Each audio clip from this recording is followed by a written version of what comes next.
This recording is by Inner Thoughts Audio Library. Where wisdom meets everyday life, enjoy today's book. The Mastery of Self by Don Miguel Ruiz Jr. A Toltec Guide to Personal Freedom. Hierophant Publishing. A Road Map to Reclaiming Your Authentic Self. The ancient Toltecs believed that life, as we perceive it, is a dream. We each live in our own personal dream, and these come together to form the dream of the planet, or the world in which we live. Problems arise when our perception of the dream becomes clouded with negativity, drama, and judgment of ourselves and others, because it's in these moments of suffering that we have forgotten that we are architects of our own reality and we have the power to change our dream if we choose. In The Mastery of Self, best-selling author and teacher Don Miguel Ruiz Jr. takes the Toltec philosophy of the dream of the planet and offers a road map to reclaiming your authentic self. He reveals how the tools of awareness, understanding and unconditional love can free you from any inhibiting beliefs, stories, or ideas that are keeping you from living the best life possible. This book can help you discover who you really are at the deepest level, which often lies just beyond any conditioning or domestication you have acquired throughout your life. To all whom I love. Emancipate yourself from mental slavery, none but ourselves can free our minds. Bob Marley. A moment of clarity without any action is just a thought that passes in the wind. But a moment of clarity followed by an action is a pivotal moment in our life. Don Miguel Ruiz Jr. A message from the publisher. How this book came into being. Know thyself. These were the words inscribed at the entrance of the Temple of Apollo, home of the Oracle of Delphi, arguably the most famous woman in all of ancient Greece. History tells us that thousands upon thousands of people, including kings, queens, statesmen, philosophers, and common people alike, would travel hundreds of miles or more to receive her prophetic guidance every year. The temple itself was a towering structure that reached its pinnacle of influence in the middle centuries of the first millennia BCE. At the time, it was considered the most important religious shrine in all of Greece. Building a massive temple like this, even with our advanced machinery and modern technology, would still be a major undertaking by today's standards. Modern architects marvel at the intelligence, craftsmanship, and labor that went into creating this temple, but I find it more fascinating that of all the messages that could have been written at its entrance, the two-word axiom "Know thyself" was chosen. Perhaps the oracle wanted to be sure that if you remembered only one message from your pilgrimage, then knowing yourself should be it. I often wonder what the world would look like today if some of our modern religions taught that self-knowledge, rather than blind adherence to external guidance and dogma, was the paramount goal of the spiritual path. Not long after the zenith of the oracle, and on the other side of the world, a group of people came together to form a new civilization in what is now south-central Mexico. They called themselves Toltec, which means artist. But these people were not artists in the traditional sense, although some were painters and sculptors also. Rather, they saw themselves as artists of life, and the world we inhabit as the canvas upon which they painted their masterpiece.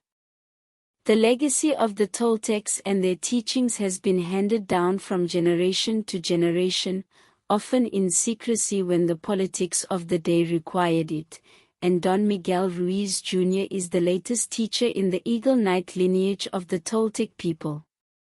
When Miguel approached me about writing a book on self-mastery, I couldn't help but think of the Oracle of Delphi and her 2,500-year-old instruction to know thyself.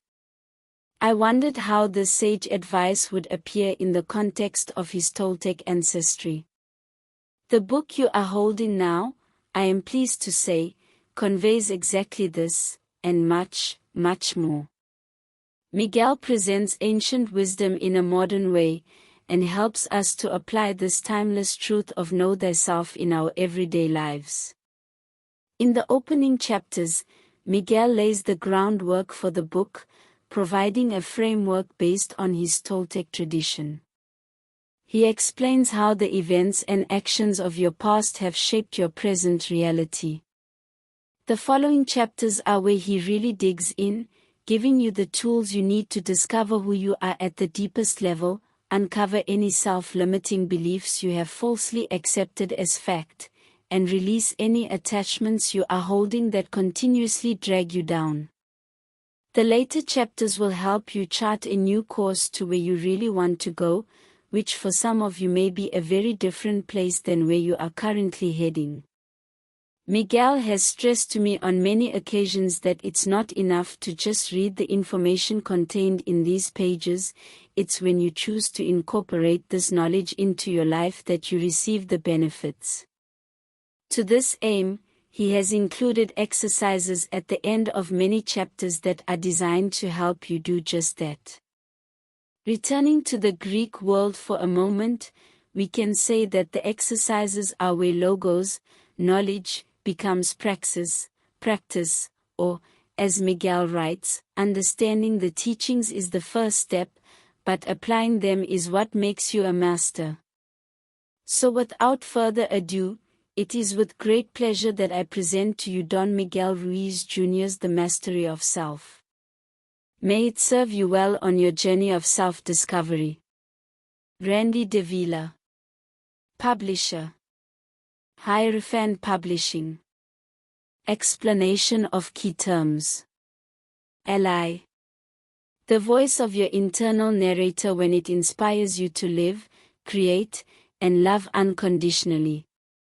The ally can also offer constructive self-talk. Attachment.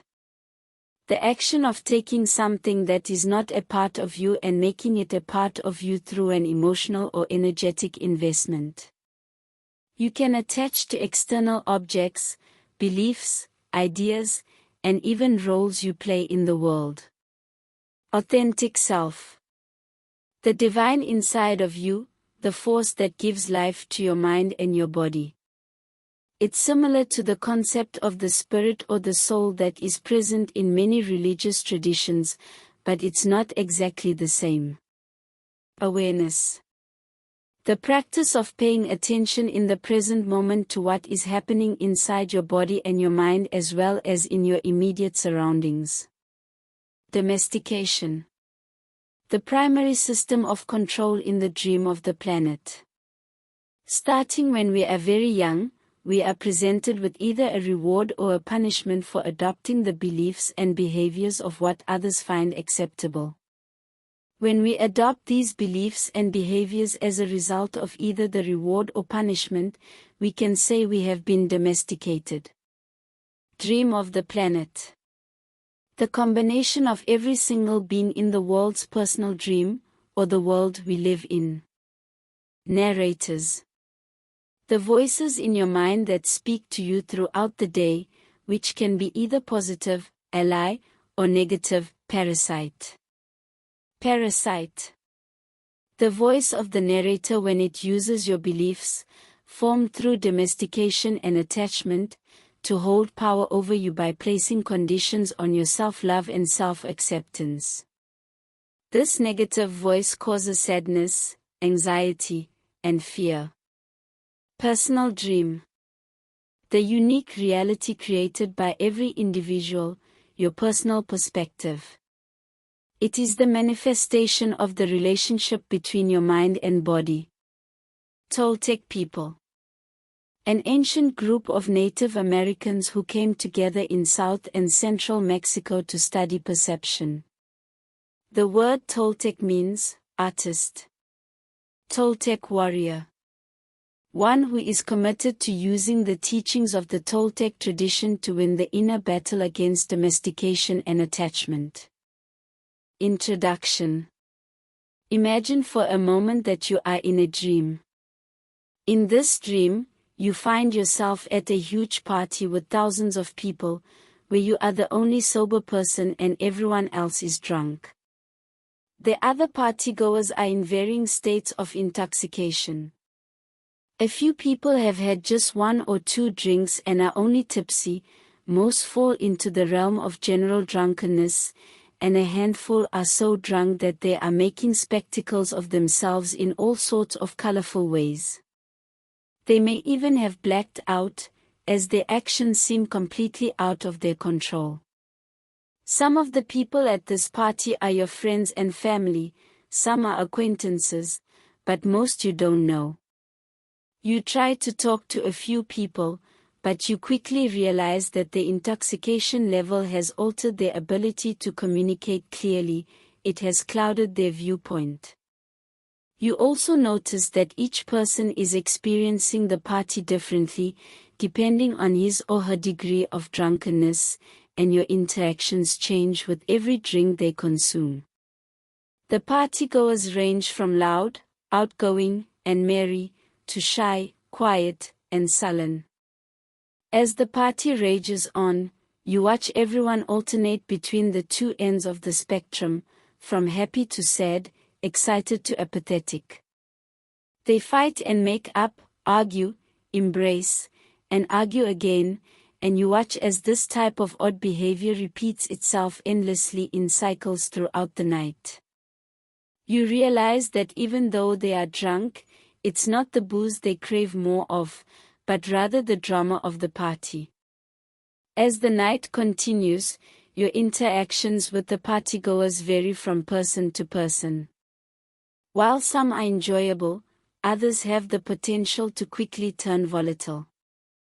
Since their perception is clouded, the other partygoers react emotionally to situations that you can see are pure fantasy.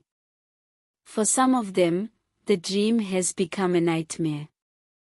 Most important of all, it's clear that no one at this party knows this is all just a dream. Then it occurs to you that this is not a new party, but one you've attended before. At one point you were just like them. You went through all the varying degrees of drunkenness, behaving exactly as those around you are now. You conversed through the fog of booze, joined the folly of the party, and let the intoxication guide your actions. Finally, it's clear that no one there realizes you are now sober. They think you are still drunk, just like them. They do not see your path, only their own. They view you only as a distortion, projected by their alcohol-addled minds, not as you actually are. They are also completely unaware of the true effect the liquor is having on them. Each is lost in his or her own dream of the party. They do not see how their interactions are no longer under their control. As a result, they continually try to entice you to join the drama of the party, to join the folly that their distorted perception has created. What will you do? Chapter 1. The Making of a Master. At the peak of her journey, a Toltec warrior clears her mind of beliefs, domestication, and attachments, marking the end of a war within herself for personal freedom. Surrounding her is an infinite number of possibilities, each one a choice that leads in a unique direction in life. When she makes a choice through her action, she knows that the path she follows is ultimately no different than the other paths, as they all lead to the same place. She has no demands for any outcome, as she realizes that there is nowhere she needs to go and nothing she needs to do in order to find herself. Her action is a result of the pure joy of realizing that she is alive at this moment to choose one of the many possibilities. This living with a quiet mind creates a state of pure bliss that comes from being entirely in the moment. Truly nothing matters but the present, because it is the only place where life can express itself. This is a state that many of you have experienced at some point in your life, when you were completely engaged in the now. Some people experience it while they are exercising, consciously creating, being in nature, making love, or, of course, meditating or praying. It's the moment when the mind and the body are in complete awareness of the experience of life. It can also be said that it is during these moments that we often reach a pure state of unconditional love for everything and everyone, including ourselves. While living full-time in this state of pure bliss is a goal for many, most will agree it is easier said than done, especially if we don't live isolated away from the world. Surrounded by other people, we choose who we will interact and engage with, and it's often in these interactions that the trouble begins. In the Toltec tradition, the main function of the mind is to dream, or to perceive and to project information. The personal dream is the unique reality created by every individual. It's their perspective, a manifestation of the relationship between mind and body, and intent is the energy that animates both. As our shared knowledge and experience mingle together, we co-create the dream of the planet, which is the combination of every single being in the world's personal dream. While we live individual dreams based on our individual perceptions, the dream of the planet is the manifestation of our shared intentions, where we allow our ideas and agreements to flow between us. If there is harmony in the personal dream, then there is a constant opportunity for harmony with the dream of the planet. Since you are reading this book, it's likely that you don't live in a cloistered monastery or ashram, or all alone high atop a mountain. You have chosen to engage in the world, and you want to enjoy yourself in the process. Solitude can be a great tool for healing and communion with oneself, but it is our interactions with others that will allow us to thrive and enjoy an active life. If life is like a carnival, you have come to ride the rides. But engaging in the dream means you will likely develop preferences for certain potential paths, or, in other words, you will have wants and desires. When you become too attached to those desires and they aren't fulfilled, the result is that you suffer. There are also billions of others involved in co-creating the dream of the planet, many of whom have wants and desires that are different from yours. Without respect and understanding, drama, disagreement, and even conflict are sure to occur. This begs the question, is there a way you can engage in an active life without becoming too attached to your own personal preferences? Can you remain calm and balanced when dealing with others, seeing them and yourself through the eyes of unconditional love, and consequently not be drawn into the drama of the party? In my experience, the answer to both questions is yes, and that is the subject of this book. This can be done through a process called the mastery of self. You become a master of self when you can engage the dream of the planet and everyone in it without losing sight of your authentic self, and while maintaining the awareness that every choice you make is your own. You are no longer caught up in the drama of the party. When you engage with the dream of the planet with the awareness and remembrance that it's only a dream, you are able to move freely, liberated from the chains of attachment and domestication. An attachment is the action of taking something that is not a part of you and making it a part of you through an emotional or energetic investment. When you become attached to something in the dream of the planet, you suffer every time the object of your attachment is threatened, and this is true regardless of if the threat is real or an illusion. Most people not only attach to their wants and desires as they relate to material things, but also to their beliefs and ideas. Although an attachment is something that can occur naturally in the moment, it becomes unhealthy when you lose the ability to detach from it when the moment ends or when the belief no longer reflects the truth. In many ways, attachments to beliefs are far more destructive than attachments to external items, because beliefs and ideas are much harder to spot and let go of. Domestication is the system of control in the dream of the planet. It is the way we learn conditional love.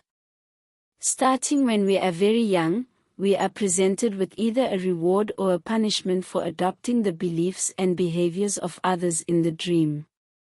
This system of reward and punishment, or domestication, is used to control our behavior. The result of domestication is that many of us give up who we really are in exchange for who we think we should be, and consequently we end up living a life that is not our own. Learning how to spot and release our domestication, and reclaiming who we really are in the process, is a hallmark of a master of self.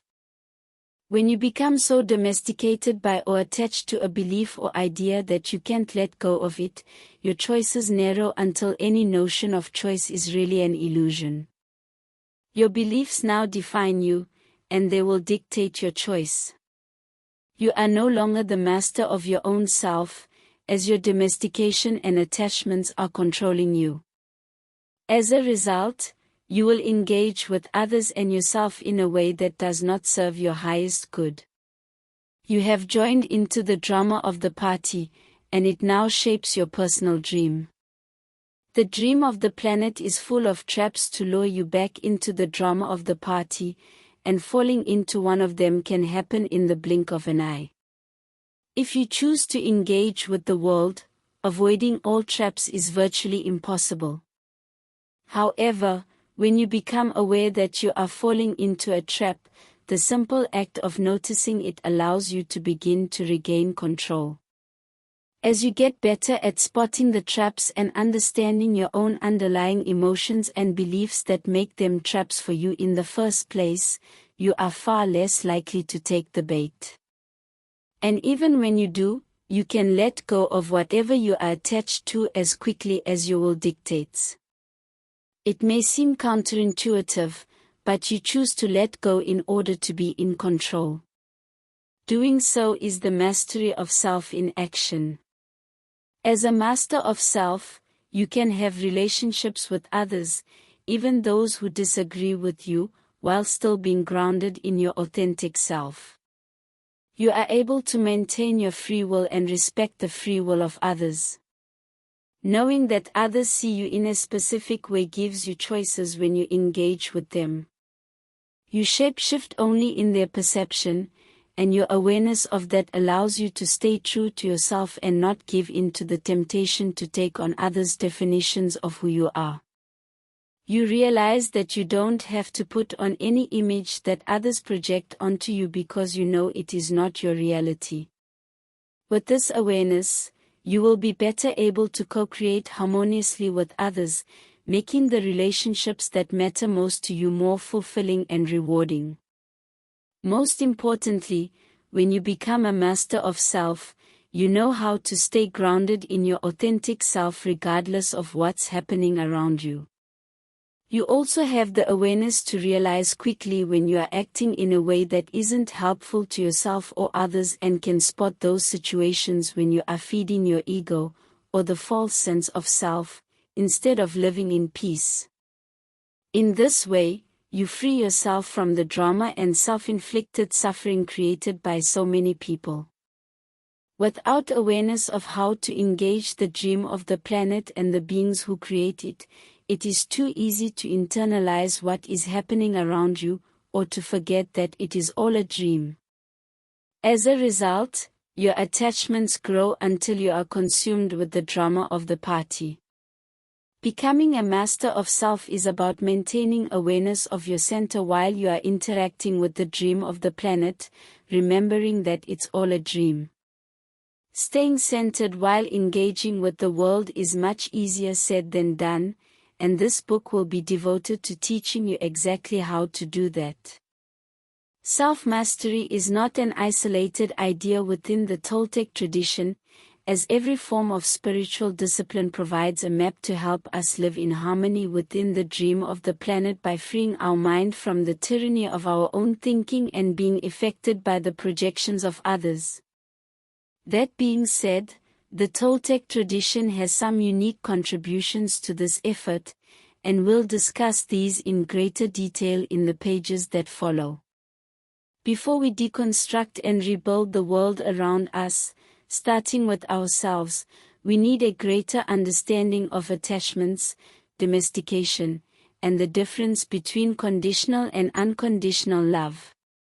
Then, and only then, can we reconstruct our personal dream in peace and harmony.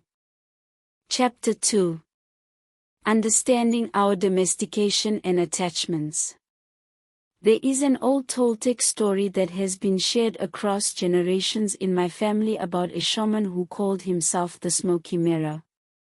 He gave himself this name once he became aware of the smoke that not only clouded his vision and controlled his will, but also did the same to everyone around him. A recounting of the Smoky Mirror story will be helpful as we begin to go deeper into the mastery of self. After many years of study and in a moment of great realization, a shaman experiences the truth. I am made of light, I am made of stars. The real us is pure love, pure light, he says. As he looks around his village, he knows that everyone and everything he sees is a manifestation of God, and he intuitively understands that the human journey is a process of the divine becoming aware of itself. Moved by this realization, the shaman immediately wants to share this information with everyone in his village. But when he does so, it becomes clear to him that no one else understands. The shaman then realizes that there is a smoky fog between him and others, and this fog doesn't allow people to see beyond the tip of their own nose. The fog controls their every action, every belief. The shaman also notices that as he interacts with others, the fog tries to assert its control over him again. But as soon as he notices the fog creeping back in, the simple act of noticing makes the fog dissipate. As the fog recedes, he becomes aware of a mirror in front of him and he can vaguely see his reflection. When the fog completely clears, he can see himself fully again. The shaman is aware that he is the truth, and the reflection in the mirror is a reminder, it only reflects the truth. He begins to understand the reflection as an instrument of awareness. Every time the fog begins to creep in and keep him from knowing who he really is, he can look to his mirror. If it is cloudy or he can't see himself, he knows he is on the wrong track, trapped in the fog. But as soon as he remembers his authentic self, the smoke immediately begins to clear. To remind himself of who he really is and the power of the fog to obscure his perception, the shaman changes his name to the Smoky Mirror. This powerful story encapsulates a core teaching in my family's Toltec tradition. The fog represents our attachments and our domestications, which together keep us from experiencing the truth of who we are. Domestication.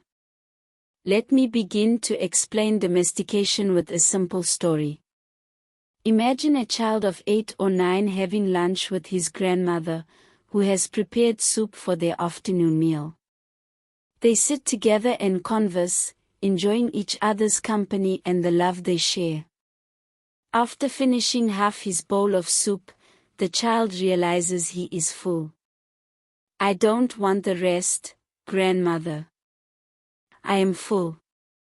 "You must eat all your soup, grandson," she replies. Whether you are a parent or not, it is likely clear what this boy's grandmother is trying to do.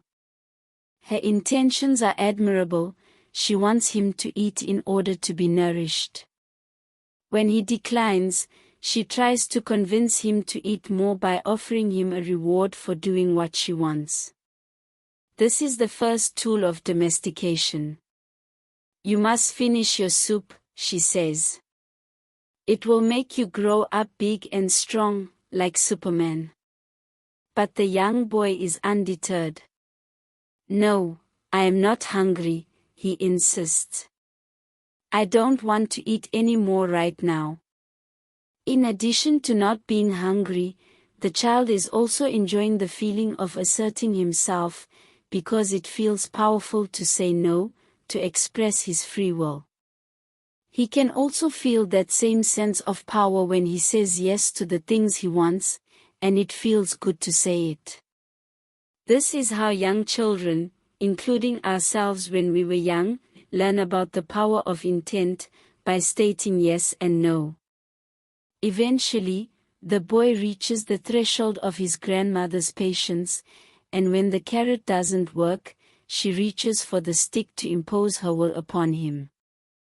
Like many grandparents and their parents before them, she crosses the line of respect for his choice and adds punishment, in this case, guilt and shaming, which is the second tool of domestication. Do you know how many children don't have anything to eat around the world? They are starving. And here you are, wasting your food. It's a sin to waste food. Now the young boy is concerned. He doesn't want to look like a selfish child, and he really doesn't want to be seen as a sinner in his grandmother's eyes. With a sense of defeat, he relents and subjugates his will. Okay, Grandma, I will finish my soup. He begins to eat again, and he doesn't stop until the bowl is empty. Then, with the tenderness that makes her grandson feel safe and loved, Grandma says, "That's my good boy." The boy learns that by complying with the rules of the dream, he can earn a reward. In this case, he is a good boy in the eyes of his grandmother and receives her love and encouragement. The punishment would have been to be seen as a selfish child, a sinner in her eyes, and a bad boy. This is a simple example of domestication in action. No one doubts that the grandmother has the best of intentions. She loves her grandson and wants him to eat his lunch, but the method she is using to achieve that goal has negative unintended consequences. Anytime guilt and shame are deployed as tools to provoke action, this counters any good that has been achieved. Eventually, these negative elements will resurface in one way or another. In this case, let's imagine that when this boy grows up, the domestication that occurred around this issue is so strong that it still has an imposing power over him well into adulthood. For instance, many years later he goes into a restaurant where they serve a big plate of food, and halfway through his meal his body signals to him the truth of that moment: I am full. Consciously, or subconsciously, he hears a voice: it's a sin to waste food. Consciously, or subconsciously, he answers yes, Grandma, and continues to eat. Finishing his plate like a good boy, he responds to his domestication rather than his needs of the moment. In that instant, he completely goes against himself by continuing to eat after his body has already let him know that he is full. The idea is so strong that it overrules his body's natural preference to stop.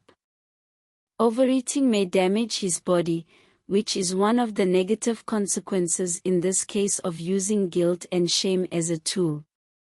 The other consequence is that he is experiencing internal suffering by reliving a past moment of guilt and shame, and it is controlling his actions in the present. Finally, note that his grandmother is not even present in the current situation, as he has now taken up the reins of domestication and subjugated his own will without anyone else's influence. In the Toltec tradition we refer to this phenomenon as self-domestication. As my father likes to say, humans are the only animals on the planet that self-domesticate. The relationship between the boy and his grandmother forms a part of the dream of the planet, and the lunch between the grandmother and her grandson is a basic example of how domestication and self-domestication within the dream occurs. The grandmother domesticated her grandson in that moment, but he continued to self-domesticate himself long after that. Self-domestication is the act of accepting ourselves on the condition that we live up to the ideals we have adopted from others in the dream of the planet, without ever considering if those ideals are what we truly want. While the consequences of finishing a bowl of soup are minimal, domestication and self-domestication can take much more serious and darker forms as well. For instance, many of us learn to be critical of our physical appearance because it wasn't good enough by society's standards. We were presented with the belief that we weren't tall enough, thin enough, or that our skin wasn't the right color, and the moment we agreed with that belief we began to self-domesticate. Because we adopted an external belief, we either rejected or tried to change our physical appearance so we could feel worthy of our own self-acceptance and the acceptance of others. Imagine for a moment the many industries that would cease to exist if we all loved our bodies exactly the way they are. To be clear, domestication regarding body image is different from wanting to lose weight in order to be healthy, or even having a preference to look a certain way. The key difference is that with a preference, you come from a place of self-love and self-acceptance, whereas with domestication you start from a place of shame, guilt, and not being enough. The line between these two can be thin sometimes, and a master of self is one who can look within and determine his or her true motive. Another popular form of domestication in the current dream of the planet revolves around social class and material possessions. There is an underlying belief promulgated by society that those who have the most stuff or who hold certain jobs are somehow more important than the rest. I, for one, have never met anyone who was more important than anyone else, as we are all beautiful and unique creations of the divine. And yet many people pursue career paths they dislike and buy things they don't really want or need, all in an effort to achieve the elusive goals of peer acceptance and self-acceptance. Instances such as these, and we can think of many others, are the ways in which domestication leads to self-domestication, and the result is that we have people living lives that aren't their own. Let me share an example of a close friend who was domesticated in this way, and how he broke free. From a very young age, my friend was encouraged by his family to become a lawyer. They filled his young mind with stories of money and power, and told him he had all the skills necessary to be successful in this endeavor. With the encouragement of his family, my friend studied pre-law in college and then went straight into law school. But shortly after he arrived, he found that he couldn't stand the practice of law. In hindsight, he realized he had been domesticated to the idea that being an attorney was going to make him rich, powerful, and, most importantly, special in the eyes of his family. But the truth was that in adopting this path he was following their dreams instead of his own. When he announced to his family that he was dropping out of law school, many of them were disappointed and tried desperately to change his mind, but he was able to stay firm by relying on his own intent. That was many years ago, and he now chuckles when he remembers his former plans, as he is very happy in his current profession as an author and spiritual teacher. This example illustrates how ideas that were planted in us as children and beyond often don't reflect our preferred path. But, just like my friend, you have the power inside you to break free from any domestication that you've experienced, and the first step to doing so is becoming aware of that domestication and finding out what is true for you. Lastly, I want to be clear that although I have been focused on the negative aspects of domestication, not all domestication results in negative consequences. In other words, just because an idea was planted in you via domestication doesn't mean that the idea is a bad one and you must reject it. If it is consistent with your true preferences in life, that's wonderful. For instance, if my friend had ended up enjoying the practice of law, then there would have been no reason to make a career change. Once you decide for yourself with a clear mind that a particular idea or belief works for you, there's nothing wrong with maintaining it. The point is that you make a conscious choice. Attachment. In its most basic sense, attachment begins with items in the world. You can see this in young children, around the age of 2, when they first begin to associate and declare objects in their possession as mine. Anyone who has ever attempted to make a 2-year-old part with a toy can attest to the power of attachment.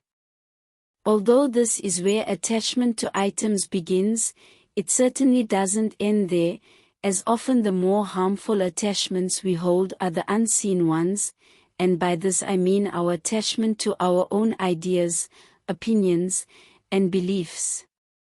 In my previous book, The 5 Levels of Attachment, I explain the concept of attachment in detail, and I offer a measuring stick for the varying degrees to which you can become tied to your own beliefs, ideas, and opinions. For the purposes of understanding attachment and how it relates to the mastery of self, I will use an abbreviated example of a popular story that appears in that book. This example illustrates how, if we aren't careful, attachments can quickly become unhealthy and cause suffering in our lives. Imagine that you like soccer. You don't have a particular team or player that you root for, and it doesn't matter if it's taking place in a magnificent stadium or a dirt-filled field, both are equally good for a fan who just loves watching the game. The players could be great or mediocre and you wouldn't care, as long as everyone playing is enjoying the game.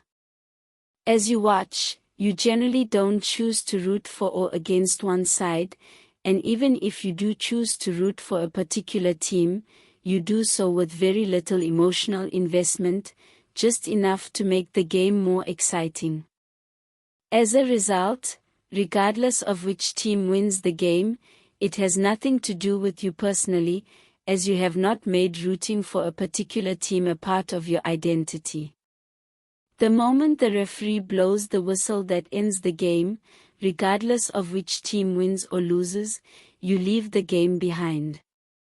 You walk out of the stadium and continue on with your life having enjoyed a good game. In this context, when you watch a game, you are simply enjoying a moment in time without any attachment to the outcome. You experience the purest form of joy, stemming from your desire to experience the game for the sake of the game, or life without conditions. You maintained your personal freedom throughout the process, as the outcome of the game didn't impact your life one bit. Keeping with this analogy, let's imagine that you like soccer, but now you are a committed fan of a particular team. Their colors strike an emotional chord inside of you. When the referee blows the whistle, the result of the game affects you on an emotional level. You are elated when your team wins.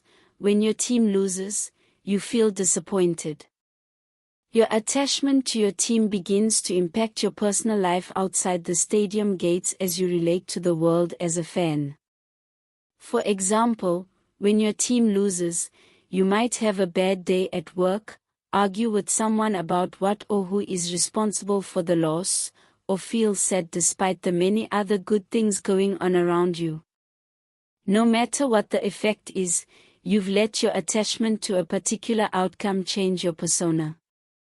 Your attachment to soccer bleeds into a world that has nothing to do with it. If this attachment is left unchecked, it will become stronger and more entrenched, until the story of victory and defeat of your favorite team is now about you. Your team's performance affects your self-worth. When reading the stats, you admonish players for making us look bad. If the opposing team wins, you get angry that they beat you. Not only have you brought the game home, but you have also completely incorporated the game into a part of who you are, shaping your identity by your belief of what it means to be a real fan. Although the soccer team has nothing to do with you in reality, your self-importance correlates with the success or failure of this team because you chose to identify yourself with them in particular. Your life and your attachment to this team are so blurred that you can no longer separate the two, and you believe that anyone who doesn't agree with you about this team is wrong. You might even begin to make loyalty to this team a condition by which you allow others to be in a relationship with you. If you are having difficulty relating to the sports analogy, let's consider two real-life examples. At the end of one soccer season in Europe, a big-name club was relegated into a lower division after a decisive loss. After witnessing this loss, a fan went home and hung himself. For him, life was no longer worth living if his team wasn't in the Premier League. In another instance, a bus driver was a fan of a losing team, and he was so upset by a particular loss that he drove his bus into a group of people wearing the winning team's jersey. 4 people died for wearing the wrong colors. This man's attachment to his team was so great that he killed for it. For these 2 people, the joy of watching soccer for the sake of soccer was lost long ago. Fortunately, murder and suicide due to a favorite team's loss are very rare occurrences. But when we turn to topics such as religion, politics, money, sex, and power, the negative consequences are far more numerous. When you become attached to an object, idea, or belief, you make it a part of who you think you are. Then, once the fog has you, your vision is obscured. You will no longer see the humanity of an individual who doesn't agree with you, as you can only see the personification of an idea that you stand against. When your mirror is clear, you can see the divinity in everyone. You can go to any church, synagogue, temple, mosque, or drum circle and find and feel the love and grace of God. For those who are lost in the fog, God just happens to be the focus of devotion that the religion is centered on. In other words, the beliefs and rituals of the religion are more important than experiencing God in the present moment. This is the power of unhealthy attachment. Understanding the relationship between domestication and attachment. In the example of the soccer fan, an attachment arose out of something that was genuinely loved, the game of soccer. The fan allowed his love for the game to draw him into the fog, as he made the game part of his identity and confused his association with the team for who he really was. In the example of the boy and his grandmother, the boy was domesticated to the idea that he must finish all his food, even though that idea wasn't true for him. And as an adult, he adhered to the idea that he should finish his food even if his body is indicating something to the contrary. As a result, he is now also attached to that idea. The difference to understand is this: attachment doesn't always come from domestication, but domestication left unchecked always leads to attachment. Here's what the evolution from domestication to attachment looks like. 1. Domestication. You are domesticated to an idea through interaction with others in the dream of the planet. A grandmother domesticates her grandson to the idea that it's a sin not to finish all the food on his plate. 2. Self-domestication. Once this idea is lodged inside you and accepted, it becomes a belief. You no longer need an outside domesticator to enforce this idea, you will do it yourself. This is self-domestication in action. The grandson grows up and habitually finishes all the food on his plate even when he isn't hungry. 3. Attachment. You are now attached to this belief, and depending on how strong your attachment is, your acceptance of yourself and others is contingent upon fulfillment of the belief. The grandson feels guilty if he doesn't finish the food on his plate, he admonishes his friends for not finishing their food, and he domesticates his children to the same idea. As you can see, attachments can often arise from domestication. The irony is that when this happens, you become attached to an idea that you didn't even agree with initially but only adopted because of domestication. The end result is that without awareness, you will adhere to ideas that aren't even true for you, as well as push them on others. Domestication and attachment work hand in hand to keep you separated from your authentic self, lost in the fog and smoke, trapped in the drama of the party. This cycle, domestication, self-domestication, attachment, can continue for generations until you transform into a master of self and break the chain. The following exercises will help you begin to identify your own domestications and attachments. Once you have recognized them, you can then decide if you are ready to let them go or not. Noticing your domestications. Take a moment to look back over your life. What are some ideas that were instilled in you as a child that you later discarded as no longer true for you? These could be ideas about education and career, money and material possessions, politics, religion, or any number of other areas. Remember, the point here isn't to judge or become resentful of those who initially domesticated you to those ideas, but rather to see where domestication occurred and how you broke free. By noticing where you have already spotted and released domestication in your life, you prove to yourself that you have all the power you need inside you to break free again and again. Identifying your attachments. Since attachment begins with material possessions, the first part of this exercise is designed to show you the items in your life that you have incorporated into your sense of self. Think of an item you own that you absolutely love, something that you wouldn't want to lose. Perhaps it is your car, your home, your money, an electronic gadget, a piece of jewelry, a special memento, or even a religious or sacred object. The point is to pick an object that you feel strongly about, something that is tied to your sense of self. Very few people who look honestly and deeply will find that there is nothing in the world that doesn't fit this description. On a blank piece of paper, write down the item and then answer the following questions. Why do you feel so strongly about this item? What sense of security does it give to you? How is this item tied to your identity or sense of self? How does it boost your ego? Are you pleased to show this item to others? Or it is an item that you show no one and secretly feel special for having? Does owning it make you feel more attractive than others, wealthier, more secure, more intelligent, or more spiritual?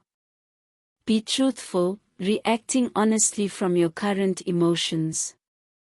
There are no right or wrong answers. The point is to explore your deeper associations with material things. Now, crumple up the piece of paper and discard it. Close your eyes and imagine that this item no longer exists in your life. How do you feel? What would life be like without it? Who would you be without this item? Now that you have explored the idea of losing this item, ask yourself the following questions. Is this attachment affecting your relationships with the people in your life? Is your attachment causing you to play it safe and not pursue other things you really want? Can you think of any times when you've altered your actions because of this item? How does this attachment affect your personal freedom? Finally, do you want to keep this level of attachment? Or do you want to decrease it, or even let it go? The choice is always yours. As you review your answers, witness the level of fear you experience at the prospect of losing your item. The more acute the fear, the greater the chance that your attachment will lead to suffering if this item is lost. In the dream of the planet, one thing is certain: this item will ultimately collapse, corrode, and disappear. Nothing in the dream lasts forever. Repeat this exercise and pick a person, belief, role, body image, or idea to examine. This could be your position in the home, father, mother, son, or some other capacity you act in that enhances your sense of self. Are you attached to a particular role you play? How would you feel if that role changed suddenly? Are you attached to how you look? What if your appearance changed overnight? Just like physical objects, beliefs, and social roles, even the people in our lives are destined to change or fall away. Who would you be without them? If you are like most people, you will find that you are in different levels of attachment with many items, beliefs, and roles, and those levels can fluctuate. Simply becoming aware of these attachments is a big step in releasing their power over you. The moment you become aware of an attachment is the moment it begins to lose its hold over you. Identifying attachments and imagining their collapse gives you the opportunity to see the authentic self free from any attachment, as ultimately the truth of who you are is much greater than any item, role, or belief. Without awareness, our domestication and attachments blur our perception. Recognizing both allows us to clear the fog and see the truth of the present moment. In the next chapter, we will explore the force that gives domestication and attachments their power, as well as the force that a master of self uses to obliterate them. Chapter 3.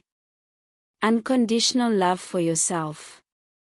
In the dream of the planet, there are two powerful forces that shape all our agreements, attachments, and domestication. In the Toltec tradition, we call these forces the two types of love, unconditional love and conditional love.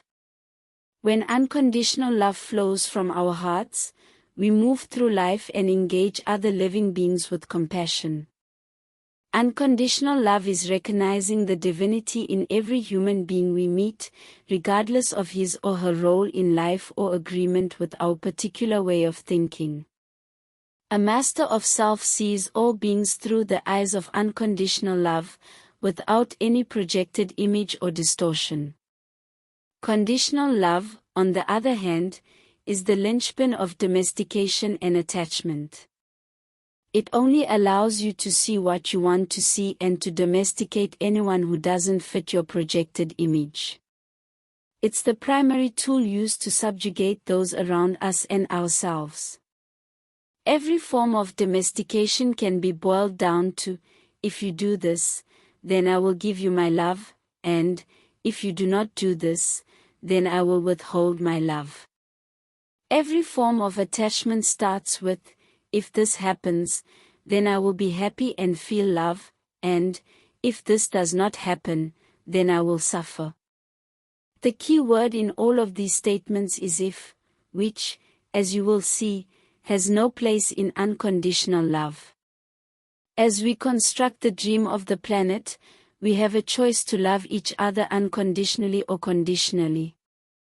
When we love each other unconditionally, our mirror is clean, we see others and ourselves as we really are, beautiful expressions of the divine. But when the fog of attachment and domestication clouds our perception and we put conditions on our love, we are no longer able to see the divinity in others and ourselves. We are now competing for a commodity that we have mistaken as love. At its core, domestication is a system of control, and conditional love is its primary tool. Consequently, the moment you start trying to control others is the same moment you place conditions on your love and acceptance of them. Because you can only give what you have, the conditions you try to impose on others are the same conditions that you impose upon yourself. When you self-domesticate, you are attempting to control your own actions based on shame, guilt, or perceived reward rather than unconditional self-love. As we saw in the example with the man who continues to eat even after he is full, this is neither a healthy nor happy way to live. Unconditional love is the antidote to domestication and attachment, and tapping into its power is a key step in becoming a master of self. In this chapter we will look at the practice of having unconditional love for ourselves first and foremost, as you cannot give to others what you don't have for yourself. The parasite and the ally. In the Toltec tradition, we refer to the voice in your mind as the narrator, the one that speaks to you throughout your day. When you are self-domesticating, we say that the narrator is acting as a parasite, draining your energy through internal negative self-talk. The voice of the parasite uses your beliefs, formed through domestication and attachment, to hold power over you by placing conditions on your own self-love and self-acceptance. The parasite keeps you trapped in the fog, unable to see the truth of who you really are and the potential that you hold in your heart. When the voice shares commentary that inspires you to live, create, and love unconditionally, this is constructive self-talk, and in the Toltec tradition we say that the narrator is now acting as an ally, helping you navigate the dream of the planet in a peaceful and productive way. When the narrator is your ally, it points out the truth in every situation, reminding you that you are in control of your own life and that you have the ability to make a positive difference in the world. Although the ally is still a reflection of the truth, it is what you see in the mirror when the fog has cleared. If you are like most people, the narrator in your mind is constantly alternating between parasite and ally, sometimes going back and forth many times during the course of a single day. When the narrator becomes the parasite, doubt sets in, and you question the choices you make. Inspiration and creativity are gone, replaced by self-doubt and conditional self-love. When the ally takes over, you feel confident in your abilities, and the chatter that fills your mind is joyful. It's important to understand that neither the parasite nor the ally speaks as the authentic self. The authentic self is the divine, the energy or spirit that gives life to your body and mind. When you identify with the voice in your head, you confuse the narrator for who you really are and become its slave in the process. When the narrator speaks as your ally, you feel happy, and when the voice of the parasite takes over, you become sad or depressed. But as a master of self, you know that neither voice is ultimately you, as neither represents the whole of your authentic self. No words can adequately describe this power that you are, and consequently any voice in your head is not actually you, despite its insistence to the contrary. I'll say it again, you are not your thoughts. Remembering this is important, because when that voice turns ugly and transforms from an ally into a parasite, you can recognize it as something learned from some tuckaway experience of domestication and have the confidence to detach from its words. This is the mastery of self in action. Living with the ally is obviously much more pleasant than living with the parasite, and the antidote to spotting and releasing the parasite is having unconditional love for yourself at all times. This, of course, is much easier said than done. The roots of domestication and attachment run deep, and the parasite uses them to stay in control of your mind. Some of you have listened to the parasite for so long you no longer recognize it as a voice of narration that you can disagree with. You have accepted its conclusions as facts, and thereby limit your potential. To undo this, you start by learning how to spot any negative words that enter your field of awareness. As my father taught in the first of the 4 agreements, there is great power in the word, and a master of self does not use the power of the word against him or herself. Spotting the parasite. While the parasite operates internally, it strengthens itself by paying attention and latching onto the negative external talk in the dream of the planet. Negative external talk is anything you hear in conversation that attempts to impose conditional love. When someone is using the power of his or her words to try to subjugate you, or fill your mind with doubt, this can in turn feed your parasite. Even an offhand remark, in the right, or in this case wrong, tone, can have a powerful effect. Nice shirt, someone might say sarcastically. The moment before that, you may have been perfectly happy with your shirt, but all of a sudden you begin to internalize the other person's projection, and self-doubt creeps in. Your internal voice becomes negative, and you lose confidence in your choice. You look down and think, they're right, I don't really like this shirt either. You are now judging yourself based on someone else's opinion. The easiest way for someone to control your will is for you to give them permission to do so, because you doubt your own capacity to make a choice. This is why domestication is so effective. To be clear, this doesn't mean you don't welcome other people's perspectives and listen to constructive criticism. The difference is in intent. When you are aware of the power of the word, you are careful to separate fact from opinion, and as a master of self you decide if the opinion of another is also true for you. When domestication occurs, you listen to others' opinions and mislabel them as facts, accepting them as truth without fully examining them. The parasite is also strengthened through negative internal talk. This occurs in your personal dream when you speak against yourself in your own mind and is commonly referred to as beating yourself up. In the Toltec tradition, it's understood as the act of using the words of the parasite as conditions for your own self-love and self-acceptance. This internal negativity stems from within. For example, you might look at yourself in the mirror and decide that you're having a bad hair day, or that your pants are looking too tight, or you might find some other physical characteristic to take issue with. Your inner voice may tell you that you don't look good, and you're not going to impress anyone out there.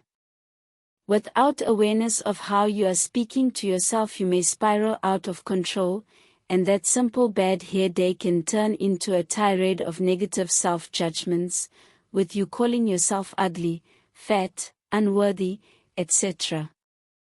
In that moment, the parasite has taken over your attention and pulled you deep into the fog, using the power of your word against yourself.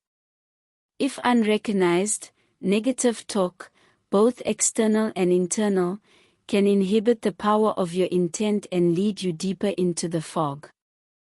If you accept the negative talk as fact, without separating truth from opinion, this can become a part of your personal story, leaving the parasite in charge the majority of the time and thereby limiting who you think you are and what you believe you are capable of.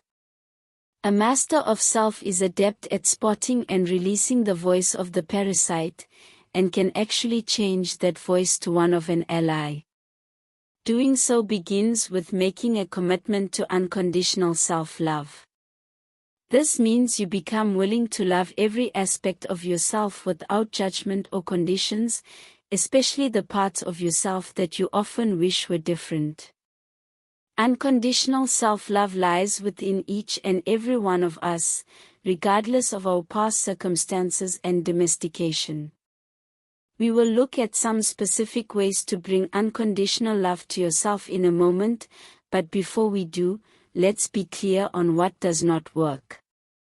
First, the parasite cannot defeat itself. In other words, negative self-talk cannot be overcome with more negative self-talk.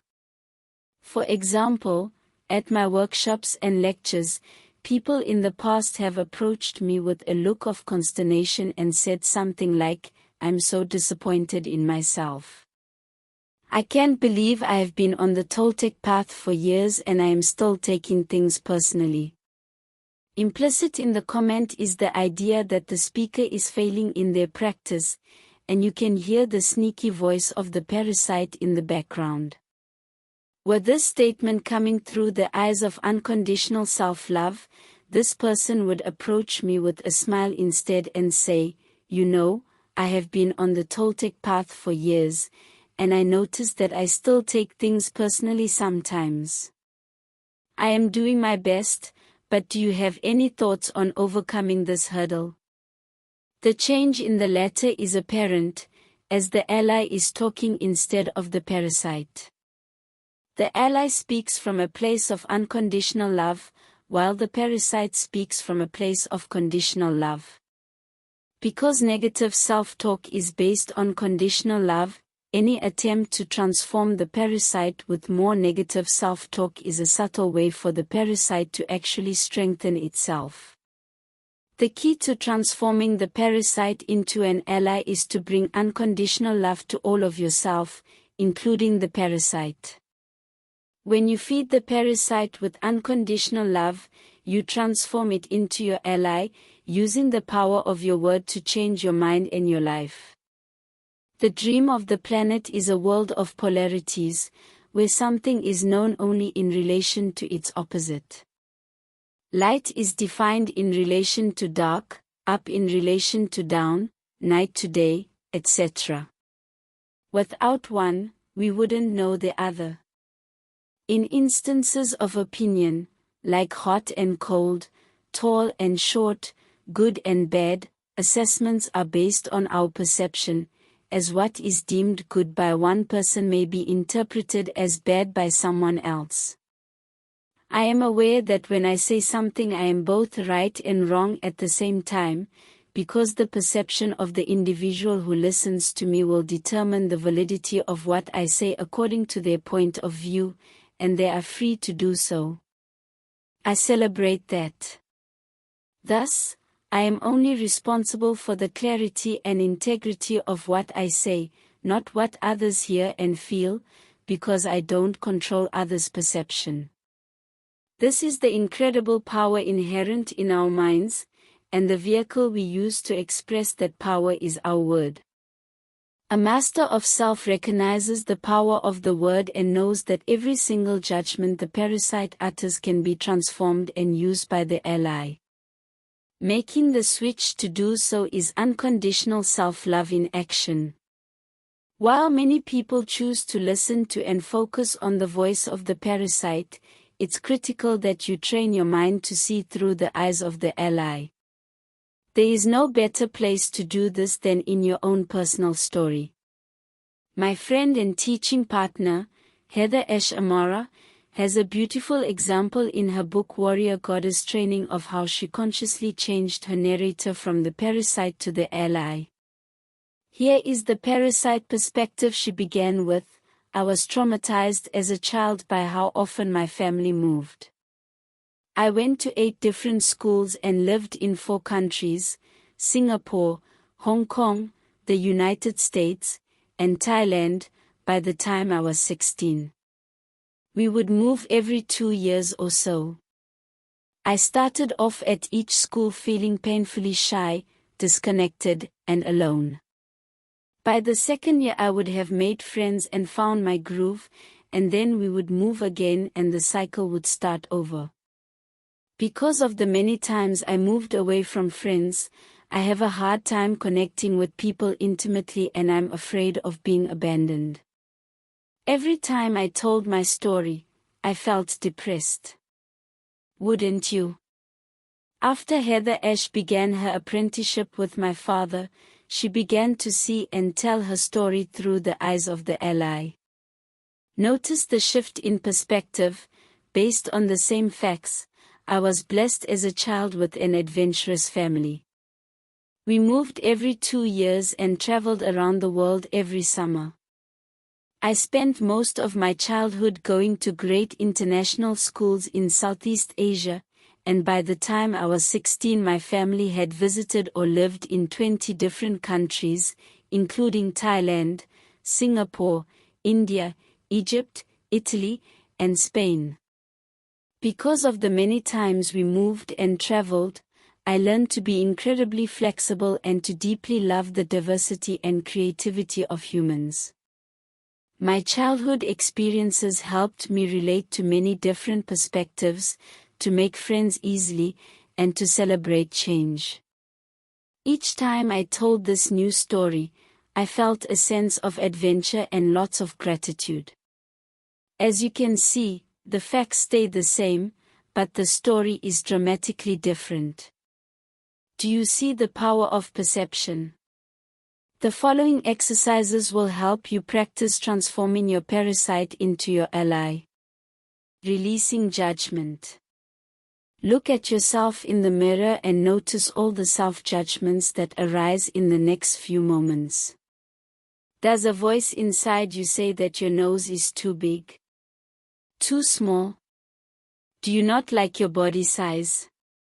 Or your complexion? Take a moment to listen to those judgments. Your emotions will let you know which ones affect you the most, as the stronger the negative feeling the more attached you are to that judgment. Write the judgment that incites the strongest emotional response on a piece of paper. It's very important that you write this down, you'll understand why in a moment. Next, take a moment to remember the many instances when you have used this judgment against yourself. Perhaps this thought has been repeating in your mind for years and years. Now you can investigate the source of this judgment, and identify how it has affected your actions in the dream of the planet. Underneath the judgment, write down your answers to the following questions. Is this a judgment you learned from someone else? Can you remember when you learned it, and from whom? Have you repeated this judgment about yourself to someone else? How has this judgment shaped your actions? Have you denied yourself opportunities or failed to take risks because of it? Read your responses and then ask yourself this very important question. Do you still want to let this judgment control your life? If after reading all of your responses you answer yes to this last question, then this is an attachment that has become a part of your identity. It shapes who you are, and you are not ready to let it go. This is fine, if it is truly what you want. Perhaps you will come back to this at a later point to find that you no longer need this belief.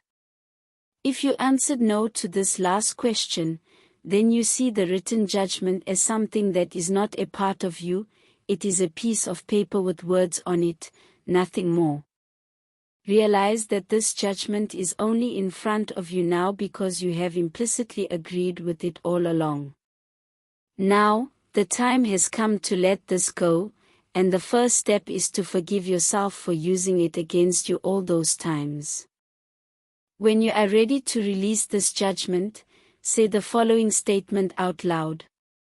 I have used my negative self-talk to subjugate myself with conditional love. I forgive myself for doing so, and I will now let this false belief go. Crumple up the paper and throw it in the trash. This is a sacred act of letting this false belief go because you no longer believe it. Remember, beliefs don't exist out there in the world, they exist only in your mind and only as long as you continue to believe. Every time find yourself falling back into self-judgment on this issue, repeat the statement of forgiveness again. Doing so is the act of bringing unconditional love to yourself. You have already paid the price for this self-judgment, you don't need to do so anymore. As my father says, true justice is paying for something once, injustice is paying for it over and over again. Through self-forgiveness you can stand up and start fresh. Self-forgiveness is always the key, and unconditional self-love gives you that opportunity. Repeat this exercise when you are ready for each and every judgment you listed initially. Changing the attributes. What stories are you carrying around about past events? Do you recount these stories through the eyes of your parasite or your ally? Think about the story of your life for a moment. What are the main elements? How do you tell that story to yourself and others? Notice the places in your story that you often tell through the eyes of the parasite, and write that portion of your story down. Next, rewrite that same portion of your story, but this time through the eyes of your ally. See the excerpt from my friend Heather Amora earlier in the chapter as an example. If you are like most people, you'll find it's often easier to write through the eyes of the parasite than the ally, and this demonstrates the power that domestication, attachment, and conditional love have over you. Writing from the ally's perspective can be more difficult, but reframing your life events in this way allows you to see the gifts in every past experience. In the end, our narrators are simply storytellers. They tell stories about the events in our lives and interpret them in either a positive or negative way, depending upon which one is in charge. A master of self sees the events of life through the eyes of the ally instead of the parasite, as doing so is a way of expressing unconditional self-love. This is the power you have to direct and redirect your attention to and from different focal points. Once you have unconditional love for yourself, you can then offer it to others. This is the subject of the next chapter. Chapter 4. Unconditional love for others. As a master of self, when I look into the eyes of another individual, I see another authentic self, a beautiful expression of the divine. No matter where this person is in the process of awakening, I respect that his or her intent is just as powerful as mine, and doing so is an act of unconditional love.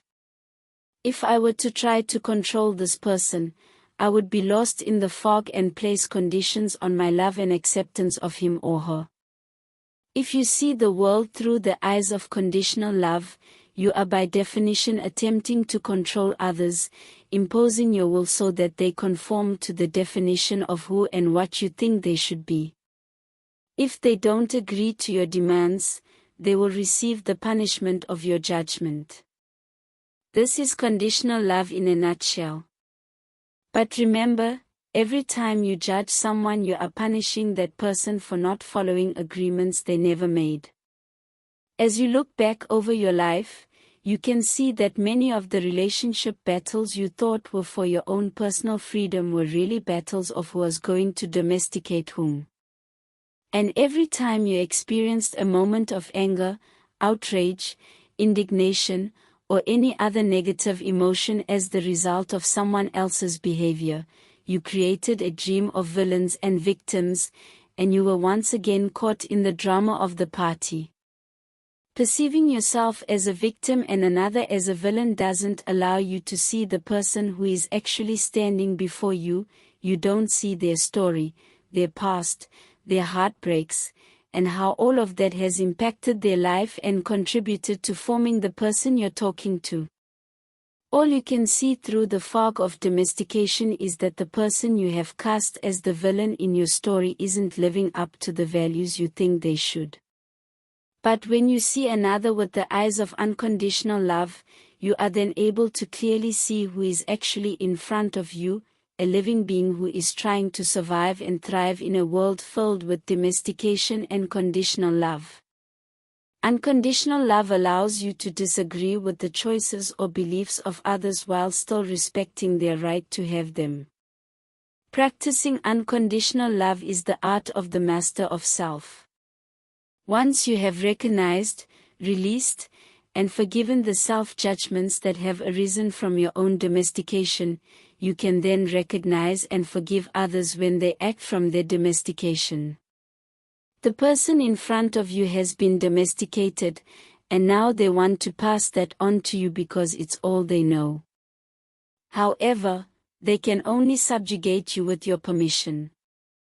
For many people, family can present a unique challenge to seeing through the eyes of unconditional love, because it is here that the roots of domestication are deepest. Often it's the wounds that you have with your family that hurt the most, but the reason they hurt so much is because you love them. This deep love is also what will help you to forgive and heal. Next to your family, your most influential domesticators growing up were probably your friends and classmates. These are the people you wanted to impress, or to be like, so you often tried to adjust your behavior according to what they found acceptable. And, of course, you likely asked the same of them. This doesn't mean that there wasn't also genuine love present for these friends, but because you all came from homes rooted in domestication, it was all you knew, and you brought these practices into your relationships. There comes a point in life when we wake up from the dream and we begin to choose friends who accept us, encourage us to grow, and support us, and we are willing to do the same from them. But if we don't continue to recognize where and how domestication has affected us, and work to spot and release it when it arises, the same patterns will develop with our new friendships. We will ultimately place conditions on them to fit into our new model, however enlightened we think it to be. For instance, I will sometimes hear comments in Toltec circles like, "That person isn't a good Toltec," or "she isn't impeccable with her word." In these cases, you can hear how the tools of enlightenment have been turned into sources of judgment, control, and domestication. In all our relationships, but especially our relationships with our friends and family, where the roots of domestication run the deepest, our job is to be aware of our potential to get hooked back into the drama of the party, to be blinded by the fog, and the key to avoiding this is to continually remind ourselves to act from a place of unconditional love. This is easier said than done, especially when the roots of domestication run deep, but there is a way. Creating peace in the dream of the planet. When you find yourself in a disagreement with someone and you can feel you're getting upset, you have a decision as to what you do or say next. Before you speak or take another action, ask yourself this question: is what I am about to say or do coming from a place of conditional love or unconditional love? In other words, is your love and acceptance of the person in front of you somehow contingent upon them agreeing with you or doing what you wish? If so, that is your cue that your domestication and attachments are in control of you, and now you are trying to domesticate someone else to your point of view. If your response is from unconditional love, by definition your response shows the other person respect, even if you ultimately disagree with their views or actions. Mutual respect is the key that allows true peace to occur in the dream of the planet. This respect also allows everyone to experience the benefits and consequences of their own choices and actions. When conditional love dominates the dream of the planet, any semblance of peace and harmony occurs through force, when one person or persons subjugate the will of others. Governments are famous for this type of behavior, and history is littered with examples of one group controlling another through the belief that might makes right. But this also occurs in personal relationships, when one person uses a position of power to control the behavior of another. This, of course, is not real peace and harmony, and it never lasts. People will always rebel against subjugation and fight to reclaim their free will. Because our very nature itself is freedom, we will always strive for it, even when our vision is clouded by the fog. The problem is that if a group of people fights for freedom without clearing their own fog first, that is, the domestication and attachments, these same people who gained freedom from an oppressor will eventually replace the previous set of conditions with their own, and in turn try to subjugate the people around them in order to establish their vision of peace and harmony. This cycle of imposition and subjugation has been occurring in the dream of the planet for thousands of years. This is how wars begin, end, and start again, and this is true no matter if it's a brawl on the street or an international conflict, as both stem from one party's desire to subjugate the other, based on the subjugator's belief that their way is the right way. This is the cycle that conditional love always produces.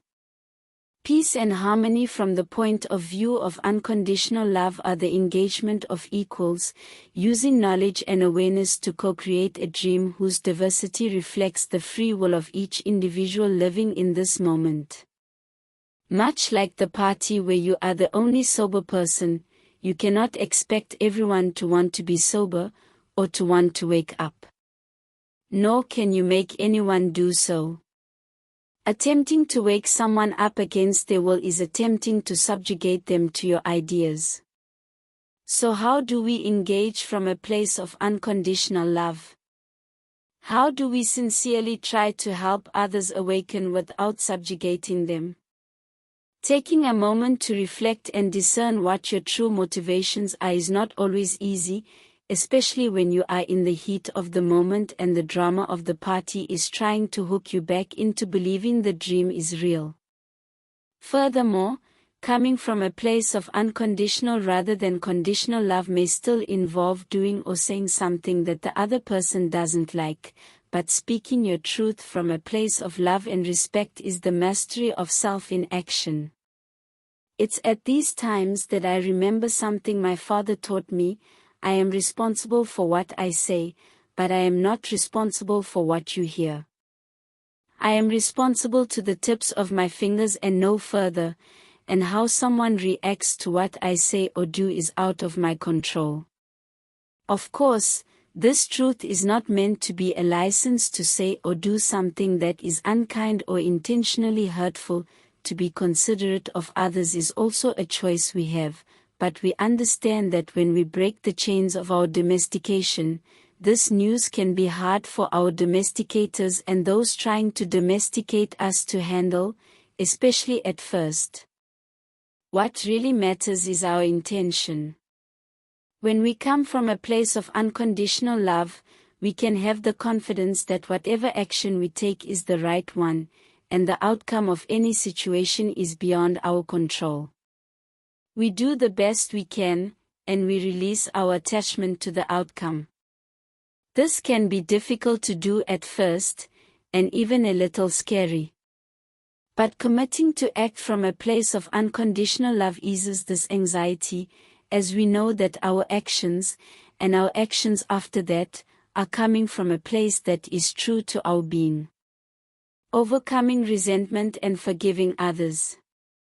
When you look back and review the beliefs, ideas, and conditions that you have tried to live up to, you often realize that their origin resides in the domestication you experienced in the past. This can be a very troubling realization for some of you, depending on the level of subjugation you experienced growing up.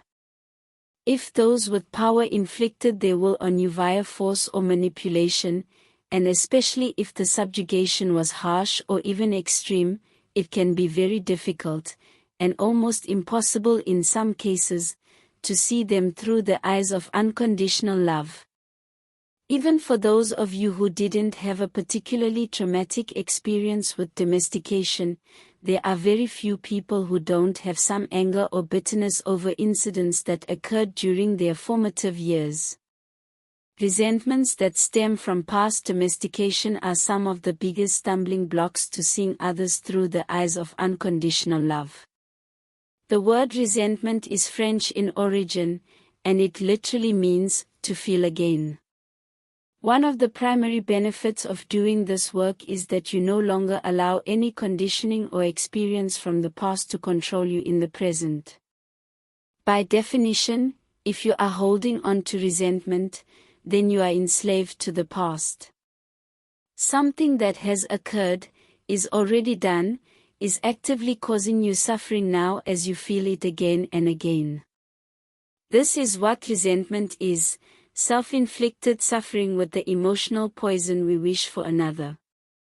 Anger, resentment, and grudges are all tools that the parasite uses to strengthen itself and take control of your mind, and here again its methods are very sneaky.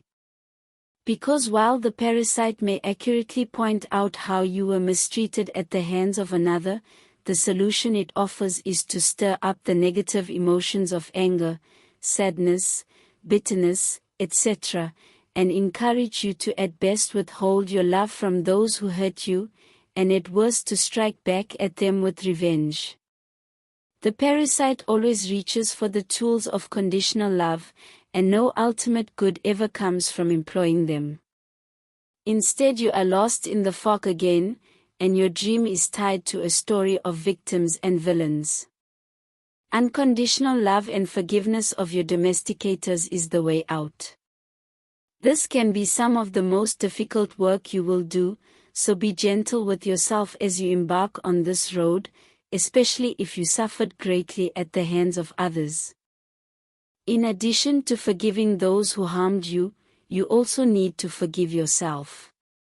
That's because many people, when they look deeply at past experiences of domestication, find that they are angry with themselves for either staying in a situation or not doing more to break free. If this applies to you, remember to forgive yourself for that too. You were doing the best you could at the time, there is no need to beat yourself up. Respecting yourself also means being honest with yourself. If you are not ready to forgive, that is your truth. Don't subjugate yourself with, I have to. If you are not ready, you are not ready, and the acceptance of yourself with this truth is practicing unconditional love. After all, it is about breaking the cycle of domestication. Take your time, if it's your preference, to become ready to heal. Forgiving is the final step of healing a wound. Performing a forgiveness ritual can help you clean out old emotions that are keeping you trapped in the suffering of the past. We will do just that in the exercises that follow, and many of the world's beautiful spiritual traditions provide wonderful prayers and other practices for doing so. In the Toltec tradition, we also advocate another step to see beyond the stories of villains and victims and into the healing power of forgiveness. The key to doing this is at the heart of my father's third agreement: don't take things personally. When you practice this agreement in all its implications, you realize that nothing anyone does is because of you. It's never personal, even if someone intends it to be so, as you are simply standing in the target zone. Seeing the truth of this allows you to better let go of the past and embrace the truth of the moment. Your domesticators were only doing the best they could given their level of consciousness at the time. When you reflect on this agreement deeply, forgiveness comes much easier because you realize that the actions of others were about them and their suffering, their attachments, and their domestications, and you see that they were lost in the fog, drunk at the party, and as a result they didn't have the faculties to act in any other way. Respect them, and allow them to experience the consequence of their actions. For every action, there is an equal and opposite reaction. It is the way that life teaches us. Seen in this light, we can better grasp the meaning of Jesus' statement, "Father, forgive them, for they know not what they do," Luke 23 verse 34. If you have clouded your personal dream with resentment, the first step to changing this is to become aware of it. Once you see what is really happening, the next step to moving past it is forgiveness. Doing so allows you to tap into the power of unconditional love for others. The next exercises will help you go deeper into this process. Forgiveness ritual. On a sheet of paper, make a list of everyone you feel has mistreated you in the past that you have not yet forgiven. This list could include members of your family, friends, co-workers, acquaintances, and beyond. Review the list of names and think briefly about the incidents involved. Next, read the following statement out loud: "I am ready to forgive all those who inflicted pain and suffering on me in the past. I choose to forgive them so that their actions of the past can no longer affect my present. My wish is to see them through the eyes of unconditional love. I also forgive myself for anything and everything related to these events. I was doing my best at the time. I pray that these people, and myself, can experience only love and peace going forward." Just as you did in the preceding chapter's exercise when you forgave yourself, I want you to take the piece of paper, crumple it up, and throw it away. As you do so, visualize all the negative feelings you have about these people and the events going in the trash as well. This simple ritual is the beginning of replacing resentment with unconditional love for those who have caused you suffering. That being said, when the pain inflicted by others is extreme, an act of forgiveness is rarely a one-time event. As a result, you will likely need to repeat the aforementioned statement every time the events of your past replay in your mind and you feel them again, as the parasite is attempting to lead you down the road of negativity and conditional love. If there is someone on the list who you are having special trouble forgiving, say the prayer below every night before you go to bed, inserting the name of the person or persons you'd like to forgive. "I pray that," receives everything they want in life, including the experience of unconditional love, peace, and happiness. Some of you likely bristled as you read this, as the prospect of praying that these people receive everything they want is perhaps the opposite of what you think you want for them. I understand this sentiment, but I would encourage you to give this prayer a chance, and repeat it every night for 2 weeks even if the words don't feel sincere. Many people who have done this exercise consistently for 2 weeks have been amazed by the changes that occur inside them. Remember, forgiving others is something you're doing for yourself, not for them. Forgiveness does not mean that you forget the events of the past, nor that you condone any actions. Rather, it frees you from being controlled by them by remembering that you are only responsible to the tips of your own fingers. The final exercise in this section will help you continue on the path of forgiveness. Forgiveness Dialogue. Part 1. This exercise consists of 2 written parts, each about a paragraph in length. To begin, I want you to look back over your life and identify an event or situation where you experienced significant suffering at the hands of another. Think of a time when someone either tried to or did domesticate you by forcing their will onto you in a harsh or extreme way. This should be a major event that created a shift in your personal dream, that changed the way you viewed others, likely exposing their flaws, and ended up becoming a defining moment in your personal story.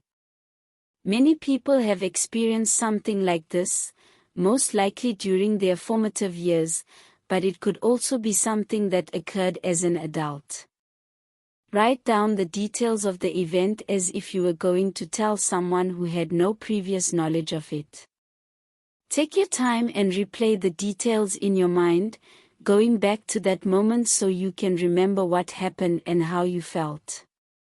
And here is the important part: write from your perspective at the time, not from where you are now. Be raw and in the moment, let your feelings flow, and do not edit yourself with knowledge of what is right and wrong or try to be forgiving. Remember, this exercise is for you, and unless you choose to share this with someone else, you will be the only person who ever sees it. Here is an example from a dear friend of mine. One night when I was 9 years old, I was at home watching TV when I heard my parents start to argue in the other room. I had heard them fight before, but tonight seemed different. My mother came in and told me to go to my room and close the door, which was not unusual. I did as I was told, and sat quietly and fearfully in my room, listening through the thin walls as their shouts grew louder and louder. Then I heard something I will never forget, a blood-curdling scream from my mother followed by an eerie silence. I froze in panic, wanting to leave my room but afraid of what I would find if I did. I opened the door and went down the hall to the family room. My father was sitting alone on the couch, and when he saw me, he said, "Your mother ran out of the house. Go see if you can find her." I remember being scared of him and angry with him at the same time, but my main concern was my mother. I went outside to look for her. It was dark and I was afraid. I looked into the darkness and called out to her, but she didn't respond. Then I noticed the neighbor's porch light was on. As I walked over toward the porch, I could hear voices and my mother sobbing. I asked her what happened, but in my heart I already knew. "Your father hit me," she said. "He beats me." I was overcome with a combination of rage and sadness, and I swore to protect my mother if he ever tried to do that again. "If he ever does that again, I'll kill him," I said. That evening was life-changing for me, as for the first time in my life the dark side of my father was in full view. He took his own life 6 months later. In my friend's case, his father was attempting to domesticate his mother, and in conjunction my friend, through the use of force. Your example might not be as extreme, or it could be more so. To get the most out of this exercise, I encourage you to not read any farther until you have written down the example in your own life. Once you have, come back and continue with the exercise. Part 2. This next part involves your imagination. I want you to imagine that you are meeting the person who hurt you in their spiritual form only. In this meeting you can talk directly to the other person's authentic self, the part of them that is awake, not lost in the fog or drunk at the party. In this form, they are imbued with unconditional love, and you can say whatever you want without fear. Tell them how you really feel about them and the situation, and then imagine what this person would say to you from the perspective of their authentic self. Write that dialogue out between the two of you. Here is my friend's example. "Dad, I am so angry and saddened by what happened. I can't believe you would hit your wife like that. You scared me so bad. We are best friends, and I looked up to you so much. I can't understand how you would do that. What is the matter with you? When you drink, you are such a different person. I feel guilty that I wasn't there to try to stop you. When you died a few months later, I was sad, but also a little relieved, because I knew I wouldn't have to worry about your violence anymore. I couldn't help but feel guilty for feeling relieved by your death too. Son, I am so sorry for hurting your mother and you. I completely lost control of myself. I didn't know what I was doing. When I drink, I am not myself. Please know that I want only the best for you and your mother. I love you both dearly, and if I could take back that moment I would. I am so very sorry, and I ask for your forgiveness. You have absolutely nothing to feel guilty about. I am responsible for that entire situation, so I want you to let all of that go right now. Please know that from where I am now, I have only love for you and your mother, and I am doing my best to help you from afar. This exercise allows you to get in touch with your feelings at the time, express them, and then listen to the response from the other person, spoken from the perspective of his or her authentic self. The result for most people is that they are better able to see and understand that the actions of the other person weren't personal, and that at the heart of every individual is unconditional love. Remember to be gentle with yourself as you explore and release these past events that have caused you pain. This can be difficult, but the truth is that the tougher it is, the more you stand to gain. The freedom you will experience will profoundly affect your life going forward, and it's very difficult to progress on your path without going through this important step of forgiveness. Take it slow and return to these exercises when you need to, going a little deeper each time. Chapter 5. Spotting the triggers and maneuvering the traps. Up until this point in this book, the information presented has been largely foundational. That's because in the process of becoming a master of self, one begins by understanding that we are dreaming, both on a personal and a collective level. Once the dream is recognized, we turn our attention to those things that can make the dream a nightmare, specifically domestication and attachment, which you'll remember are fueled by unconditional love. We also learn that the antidote to the nightmare is unconditional love, and the key to accessing that type of love lies in forgiveness for others and ourselves. But information alone doesn't make you a master.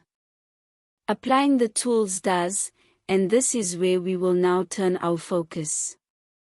As you live life, engaging and interacting with others rather than sitting alone in a cloistered monastery, you are sure to encounter many situations that have the potential to hook your attention and knock you off balance. The dream of the planet is full of these types of traps, and falling into them pulls you out of your awareness and back into the fog and drama of the party. One of the pillars of the mastery of self is learning to spot the triggers and maneuver the traps that are waiting to hook you, and nothing can help you more in this process than becoming aware of your emotions. Understanding your emotions. Our emotions are wonderful tools. Being in touch with them allows us to experience life to the fullest. When we are aware, our emotions can teach us a variety of things. They can show us what we like and don't like, what's really important to us as opposed to what isn't, and they can provide a wonderful guide to discovering the work we are meant to do in the dream of the planet. For instance, when you are faced with an important decision and you are unsure of which course of action to take, one thing that can help you is to focus on how you feel about the options presented instead of being consumed with the stories your narrators are spouting. As you get to know yourself better, this type of discernment becomes a very effective tool for recognizing what you really want. In popular vernacular, this would be referred to as listening to your heart instead of your head, but it's really the mastery of self in action. Your emotions can also show you where you are still holding on to attachments and reveal any remaining fears and self-doubts from past domestications that you haven't yet released. Sometimes you won't even realize you have an attachment until an event triggers an emotional reaction in you.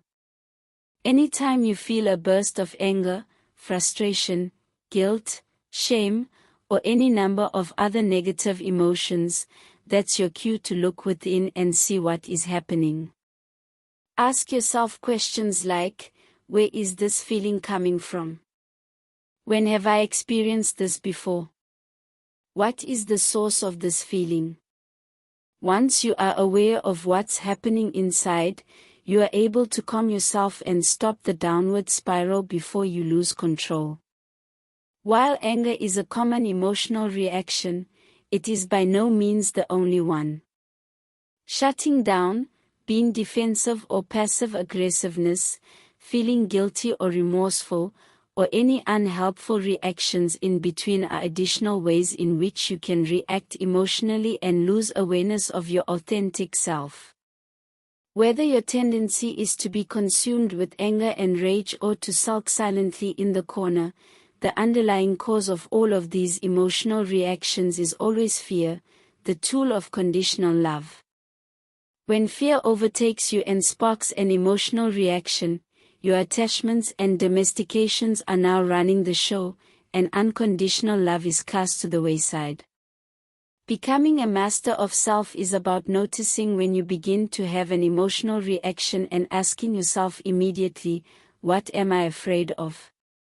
The quicker you can identify and release the fear, the faster you become regrounded in the authentic self. Any emotional reaction you experience is yours, not anyone else's, and consequently it is here to teach you something about yourself. The master of self sees this as an opportunity to learn and grow, and in doing so you can deal with these emotions before they lead to an outburst that causes harm to your personal dream or the dream of the planet. Conflict in the dream of the planet. Because there are over 7 billion personal dreams happening concurrently in the dream of the planet, disagreements are inevitable. But these disagreements can also serve a very healthy purpose, as they challenge each of us to continually evolve our respective personal dreams. When one person, not to mention both parties, has an emotional reaction as a result of a disagreement, the possibility to see things from the point of view of the other closes, and conflict begins. An emotional reaction leaves you stuck, unable to move forward until you look more deeply at whatever the emotion is trying to tell you. Every master of self, even those who have implemented these tools diligently for years, will come across certain people and situations that pose special challenges. These are the people who can really push your buttons, and dealing with them is likely to discharge an emotional reaction. While you may be able to avoid dramatic or anxiety-provoking people and situations in many instances, there will always be those moments when you can't walk away, when you just have to deal with the person or situation at hand right then. The question then becomes, can you engage without being drawn back into the drama of the party? Can you stay grounded in your authentic self and show the other person respect? As a master of self who wants to maintain control of his or her will and have unconditional love for all in the dream of the planet, you can stay balanced much more easily if you find out why this person has the unique ability to provoke a reaction in you. Think about it. Of all the people in the entire world, this person can push your buttons maybe better than anybody else. This is a very special gift they are offering you, and freedom awaits as soon as you can find out why that is. In my experience, the root can often be traced to one of three things, and sometimes more than one simultaneously. Let's look at those now. 1. Prior domestication. It's possible that the person or situation provokes a deep memory of someone attempting to domesticate you and you resisting. Even if you can't fully remember the event, your subconscious or deep memory is making the connection. As a result, your perception of the current situation is skewed by the domestication of the past. You are seeing this person as a potential threat, and your conscious or unconscious mind has labeled them as such, even if you don't realize it. If you can connect the dots and see that the reason this person bothers you is based on a past experience rather than the current situation, you have begun to eliminate their power to upset you, putting your will back into your control. With the knowledge of the memory or similar situation that the person is activating in you, you can work toward forgiving and releasing the trauma caused by the past domesticator and see the current situation in a new light, no longer obscured by the shadow of your past. Often just the association with the past begins to free you from the torment of the present situation, thus removing its power over you and absolving it as a potential trigger. 2. Mirroring. Everyone is our mirror, and our reflection of things we don't like about ourselves is most vivid in those who have the same qualities. In other words, you may see a piece of yourself in this other person even if you don't realize it. This truth may come as a surprise to some of you, and your initial reaction may be to disagree. But I invite you to look deeper. Whatever characteristic you see in another that you don't like is often a characteristic you see in some degree in yourself. For instance, if you catch someone in a lie and that bothers you greatly, can you find a time in your past where you have also been a liar? If you find yourself complaining about the shortcomings of your friends, notice how many of those complaints could also apply to you. This can be a hard truth to swallow at first, but it is also a useful tool to dissolve any negative internal reaction that occurs when dealing with someone else, because it allows you to see him or her as yourself. 3. Attachment. When you encounter someone who has an uncanny ability to provoke a reaction in you, it may be because you have an attachment to a belief that you feel needs to be defended, and you view this other person as a threat to that belief. When you are very attached to your beliefs, conflicts are almost certain to arise. While some beliefs may need defending, especially when they involve the physical well-being of yourself or someone else, these are typically not the ones we find ourselves in conflict over. There is a big difference between defending a belief that protects your physical being and a belief that simply supports a position your ego holds dear. Knowing the difference between the two, as well as your commitment to respecting another's right to believe differently than you, is a way to release your attachment to a belief grounded in egotism and view the other person's viewpoint with respect. Putting the mastery of self into action. The next time you are in a situation and you begin to feel angry, defensive, guilty, sad, or anything similar arising, the first step is to spot the emotion. Admit it exists, and accept that these feelings are inside you. Just identifying, admitting, and accepting the feelings often has a calming effect and begins the process of releasing them. The next questions to ask yourself are, what is this emotion here to show you? What fears are the words or actions of another activating inside you? What are you trying to control, and why? In most cases, the answer will fall into the category of past domestication, mirroring, or attachments. A master of self recognizes that any negative emotions that are arising are really a gift, an opportunity for discovery, as no one else is responsible for your emotional reactions except you. This last sentence bears repeating: no one else is responsible for your emotional reactions except you. Others can say and do anything they like, but what happens inside you is only the result of what you are thinking and feeling. Sometimes you may find yourself in a situation where you have a negative emotion that you can't immediately identify the origin of, and even when you can, you are not able to release it because you can feel the emotion building. In those cases, restrain yourself from doing or saying anything at that moment if that is an option. Then remove yourself from the situation until you have more clarity. Let no one tell you that being a master of self does not involve willpower, as in certain situations exercising restraint may require all the willpower you have. In some instances, taking a break may not be possible, and you find yourself face to face with a person or thing that is causing an emotional reaction to rise up inside you, and you decide to deal with the situation immediately as it presents itself. This is when respect and unconditional love come into play. Through the power of your will, remember that the other person is worthy of your respect, which is not to take responsibility for their will by trying to impose your own will upon them, even if you disagree with their position. Remember that this person is seeing the world through their own point of view, domesticated or not. By maintaining respect and unconditional love for the other person, you can remain calm in the moment and speak your truth with love. Again, the quick check question to ask yourself before you speak is this: is what I am about to say coming from me or from my domesticated beliefs?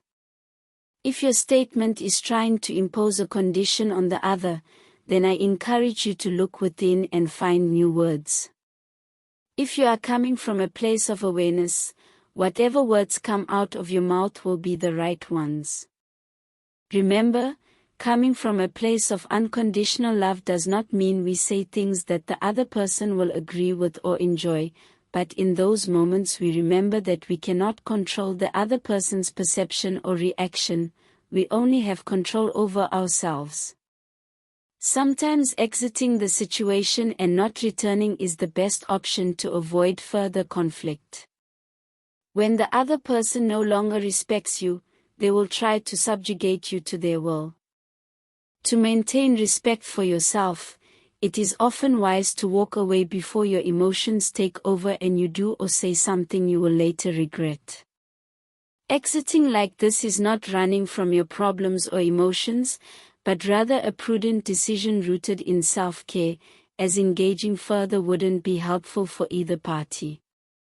A martial arts master will tell you that your mind is your most powerful weapon and your first line of defense. It takes discipline to use a fist to defend your physical body and not be tempted to become the tyrant of aggression. Always be aware of what lies on the other side of self-respect.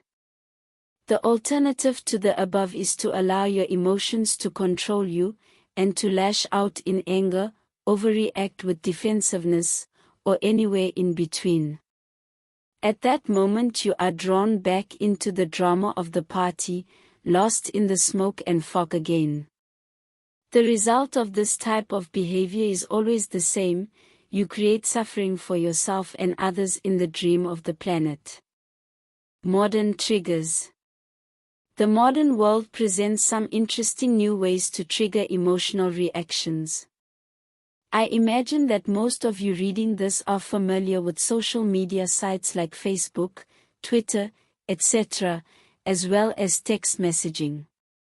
Social media and text messaging have connected us in a way that we have never seen before in the dream of the planet. While social media can help us stay in touch with those we have a bond with, it has also become fertile ground for emotional reactions to digital conversations, and consequently social media sites sometimes seem more like an emotional minefield than an electronic playground. The good news is that this technology gives you another valuable tool for self-exploration, as you can notice the assumptions that you make about others. In other words, since you can see the facial expressions or the body language of someone when they post something on social media or send a text message, your mind's first reaction is to often make an assumption of their meaning through your projection of their intention. In this way, you can fill in the blank by projecting an emotion onto a comment, post, or message that was maybe not intended by the person who wrote it. Social media and text messaging allow you to notice what emotions you project or assume are intended by the other person, and investigate what internal domestications and attachments are at the source of your assumptions. Remember, being a master of self does not mean we are robots without feelings, or that we never take the bait and react emotionally.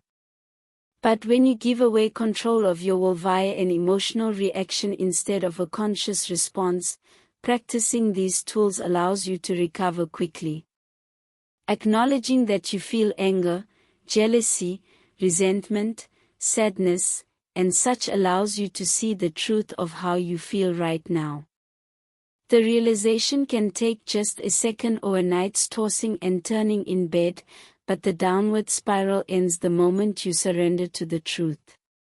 When you find the true source of the emotion, usually some prior domestication or current attachment, you can use that knowledge as an instrument of transformation. Every time you fall into a trap and react instead of respond, ask yourself, what am I afraid of? Once you know this, you can look deeper to find out where the fear comes from. Emotional reactions will always pop up and have power over you until you deal with the unresolved fears that hide underneath. The good news is that once you find out what you are afraid of and release that fear, the situation no longer has power over you. Resolving conflicts. In the dream of the planet, people will often not act the way you want them to, or the way you think they should. They will not always agree with your ideas or your beliefs. This begs the question, how do you react when others don't behave the way you'd like them to? Do you try to impose your will and subjugate them to your point of view? Or are you able to step back and respect their point of view? This exercise will help you find out. To begin, think of any recent conflict you've had with another person. This could be something that happened at home, work, school, etc., any instance where you and someone else had opposing viewpoints. Briefly write down the conflict on a sheet of paper. Then answer the following questions. In this conflict, what belief were you trying to subjugate the other person to? This is not an evaluation of whether a belief is right or wrong. The purpose is to become aware of what the belief is. Do you know where this belief came from? Is this a belief you want to maintain? There are no right or wrong answers here. It's fine if the belief is true for you, and it's fine if it's not. The point is to know so that you don't continue to fight for a belief you no longer believe in, as this is domestication in action. How did you treat the other person when they didn't agree with you? Did you respect their point of view, or did you try to coerce them into seeing things your way? What do you think the other person's belief is? Can you see another perspective on the same situation? Can you see how the other person's belief is true for them? How do you want to act the next time a conflict like this arises? Is there a way you can engage with the other person, be true to yourself, and not try to change or subjugate the other person? As a master of self, you know avoiding all conflict is impossible, so when conflicts arise, your job is to look within, see what is true for you in the moment, and find a way to honor your own beliefs while simultaneously respecting the choices and beliefs of others. Return to this exercise wherever you experience a conflict with another person. The transformative power of listening.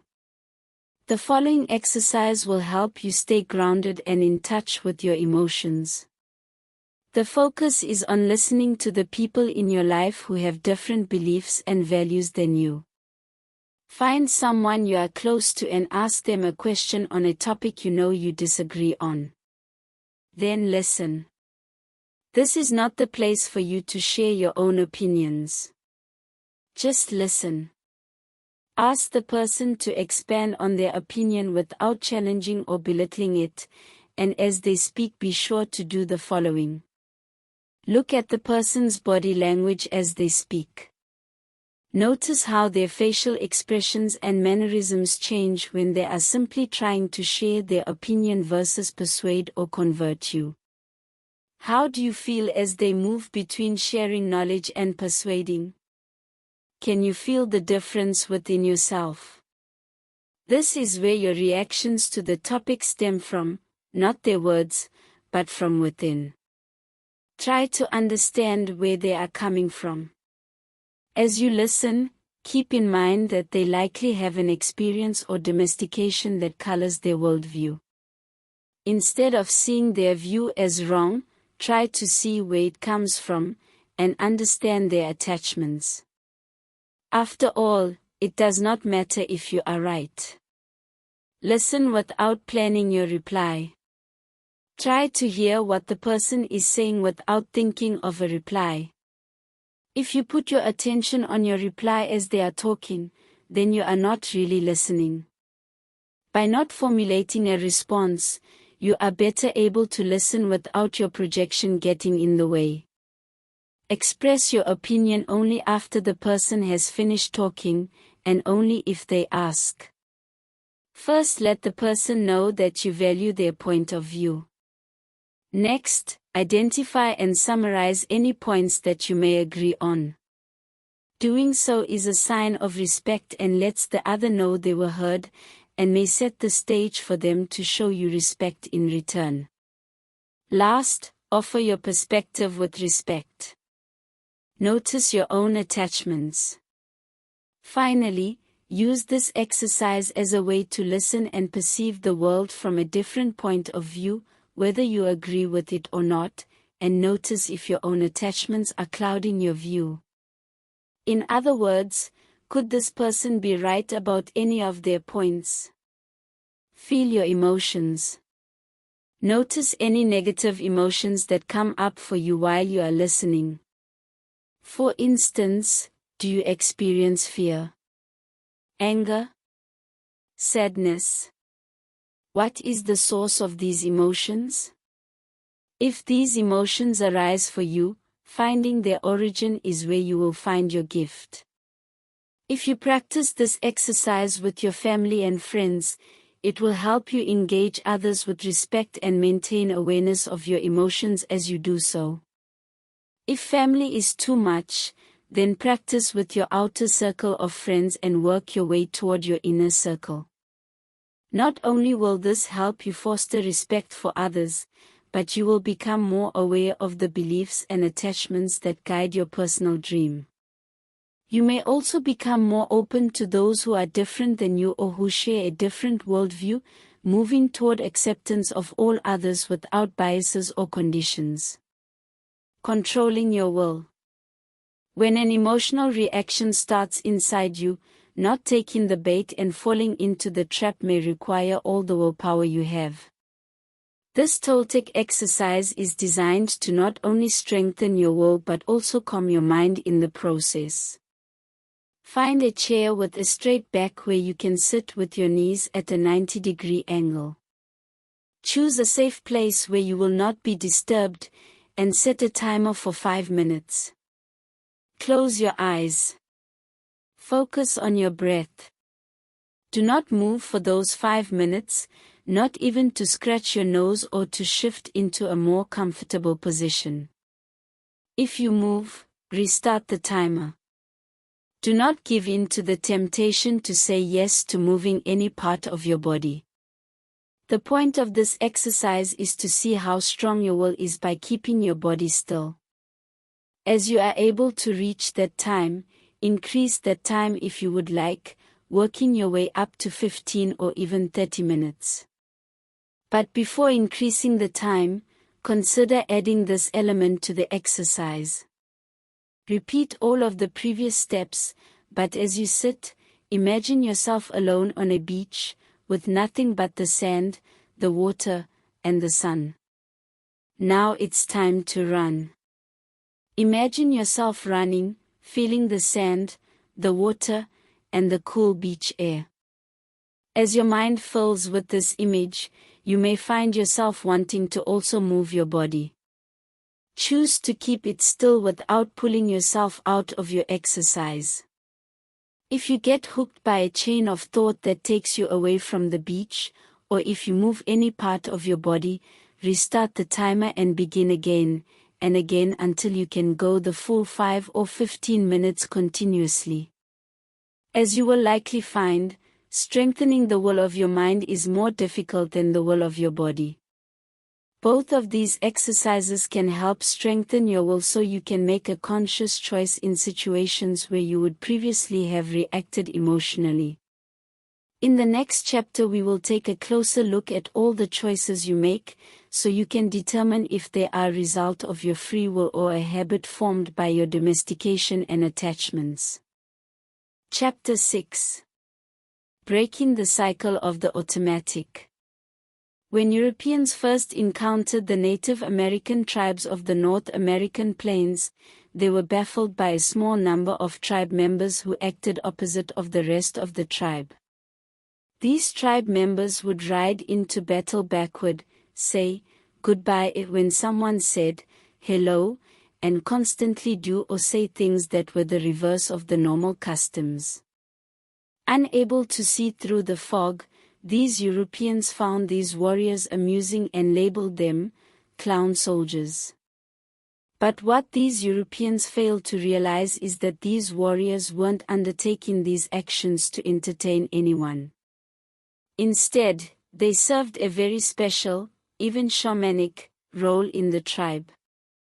Modern scholars appropriately refer to them as contrary warriors rather than clowns, and as I look back on the role of these warriors, it is clear to me that they understood that without awareness, repetitive actions would limit the mind's ability to perceive all available options.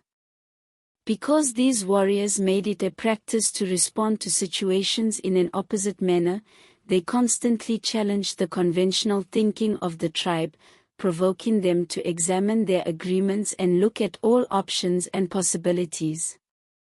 This is what I want for you. If you watch yourself and others in the dream of the planet, you'll find that you, and most others, make multiple decisions every day without giving consideration to all the available options, and this practice seems normal to most everyone. For example, the route that you take to work every day, or the hand you hold your toothbrush in are automatic decisions. They are routine, the outcome is presumed to be known, and if you are like most people, you make these decisions without giving them much thought. Consequently, it is easy to go through your day without considering the possibilities, or even being aware that there are other possibilities, until there's a detour because of construction, or you sprain your wrist and have to brush your teeth with the other hand. While making decisions automatically may seem acceptable with little things, if you aren't careful you can slowly begin to live your life on autopilot, and this will begin to spill over into other more significant areas as well. In other words, when you have developed the habit of making automatic decisions with all the little choices, it can become more difficult to stop and reflect on the larger choices when they are presented to you, especially when your domestication and attachments are trying to control you. In the Toltec tradition, we call this living in the cycle of the automatic. To be sure, there is a place for automatic decisions, like those that help the body in times of physical duress. For instance, let's say you are hiking on a mountain cliff and your foot slips. Your body and mind instinctively come together to help you grab the ledge prior to plunging to your death. We can all agree that this is a very helpful automatic decision, it's a natural physical response. But compare that scenario to these. Let's say an attractive person walks into the room and your first thought is, they would never be interested in someone like me, I won't even try. Or when you see a job opening and say to yourself, I won't apply for that position because they wouldn't hire someone like me. In these situations, you can see where your domestication and attachments have limited your actions in a way that is inconsistent with what you really want. Not approaching someone you would like to meet or not applying for a position you aspire to have is not the same as when our body acts instinctually, as the former are learned behaviors, rooted in past domestication of not being good enough. If left unchecked, attachment to this idea will control you to the point that any choice you think you have is an illusion. A master of self cultivates the practice of awareness, and in so doing is conscious of the choices he or she makes so that they are reflective of his or her authentic self. Only when we have cultivated the practice of awareness can we know if we are making choices based on what we really want, or if we are making choices based on our domestication and attachments. If we are lost in the fog, the idea that we even have a choice is a self-projected illusion. Without identifying and breaking the chains of our past, we don't have the free will to take any new actions. Awareness is the key to understanding where your domestication and attachments have made the idea that you have a choice an illusion. Although I have used the word awareness many times in this book already, let's take a moment to examine its meaning more closely. Awareness is the process of focusing your attention on your body, your mind, and your surroundings in the present moment. Awareness is a unique practice, because in addition to paying attention to what is happening in the external world, you also watch what is happening inside your mind as well, noticing which thoughts arise and tracing their origins. The practice of awareness is a cornerstone of the mastery of self, as it is the primary way you learn about yourself, your likes, your dislikes, your domestication, and your attachments. Awareness is a conscious communion with yourself and the environment that surrounds you. Another important benefit of being aware of your thoughts and watching them arise and subside is that it allows you to realize a truth we discussed in a previous chapter: you are not your thoughts. Your thoughts are simply narrators. Who you are is the aware energy that makes these thoughts possible. There is a beautiful passage in the Kina Upanishad, an ancient Indian text, that points to the nature of awareness and the authentic self quite beautifully. Not that which the eye can see, but that whereby the eye can see. Not that which the ear can hear, but that whereby the ear can hear. Not that which can be spoken with words, but that whereby words can be spoken. Not that which the mind can think, but that whereby the mind can think.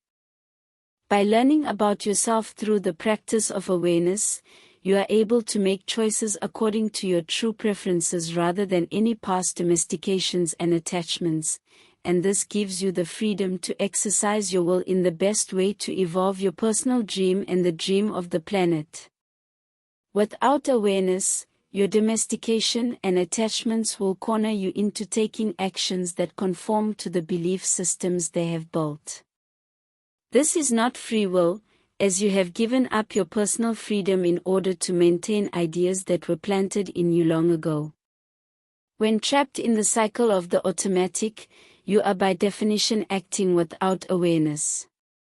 You have traded in who you really are for who you think you should be. By living your life on autopilot in this way, without awareness of the possibilities that exist anew in every moment, you end up in the same situations over and over again, making the same choices, and then wonder why nothing ever changes. Other manifestations of the cycle of the automatic. Think about the people you encounter on a regular basis. Do you really see them, each and every time, as they are in the present moment? Or do you automatically assume you know the person, and as a result only see the image of them in your mind? Without awareness, your mind makes certain assumptions based on your past experience with the person. Consequently, you aren't seeing who they are today, but rather projecting an identity on them that's outdated and based on your shared past. In this way, someone close to you may be changing or trying to change, but you can't see it because you are attached to the previous image of them in your mind. This doesn't mean that you shouldn't take into consideration your past experience with someone when making decisions in the present, but when you are aware, you can see that we are all changing, all the time. The person who is standing in front of you now is not the same as the person you saw yesterday. The difference can be subtle or great, but it is certainly there. Another common misunderstanding occurs when you replace one automatic response with its opposite, and confuse that with a conscious choice. I see this often in people trying to break the beliefs of their childhood. When you disagree strongly with an idea that was forced on you as a child, you may rebel completely and do the opposite. Even though your intentions may be noble, doing the opposite simply for the sake of being totally different isn't free will, as both of these actions are part of the cycle of the automatic. You aren't taking the time to make peace with your past, look at all the available options, and determine if there is another option you prefer. You are simply rejecting someone else's idea of how to live your life and going to the furthest extreme against it.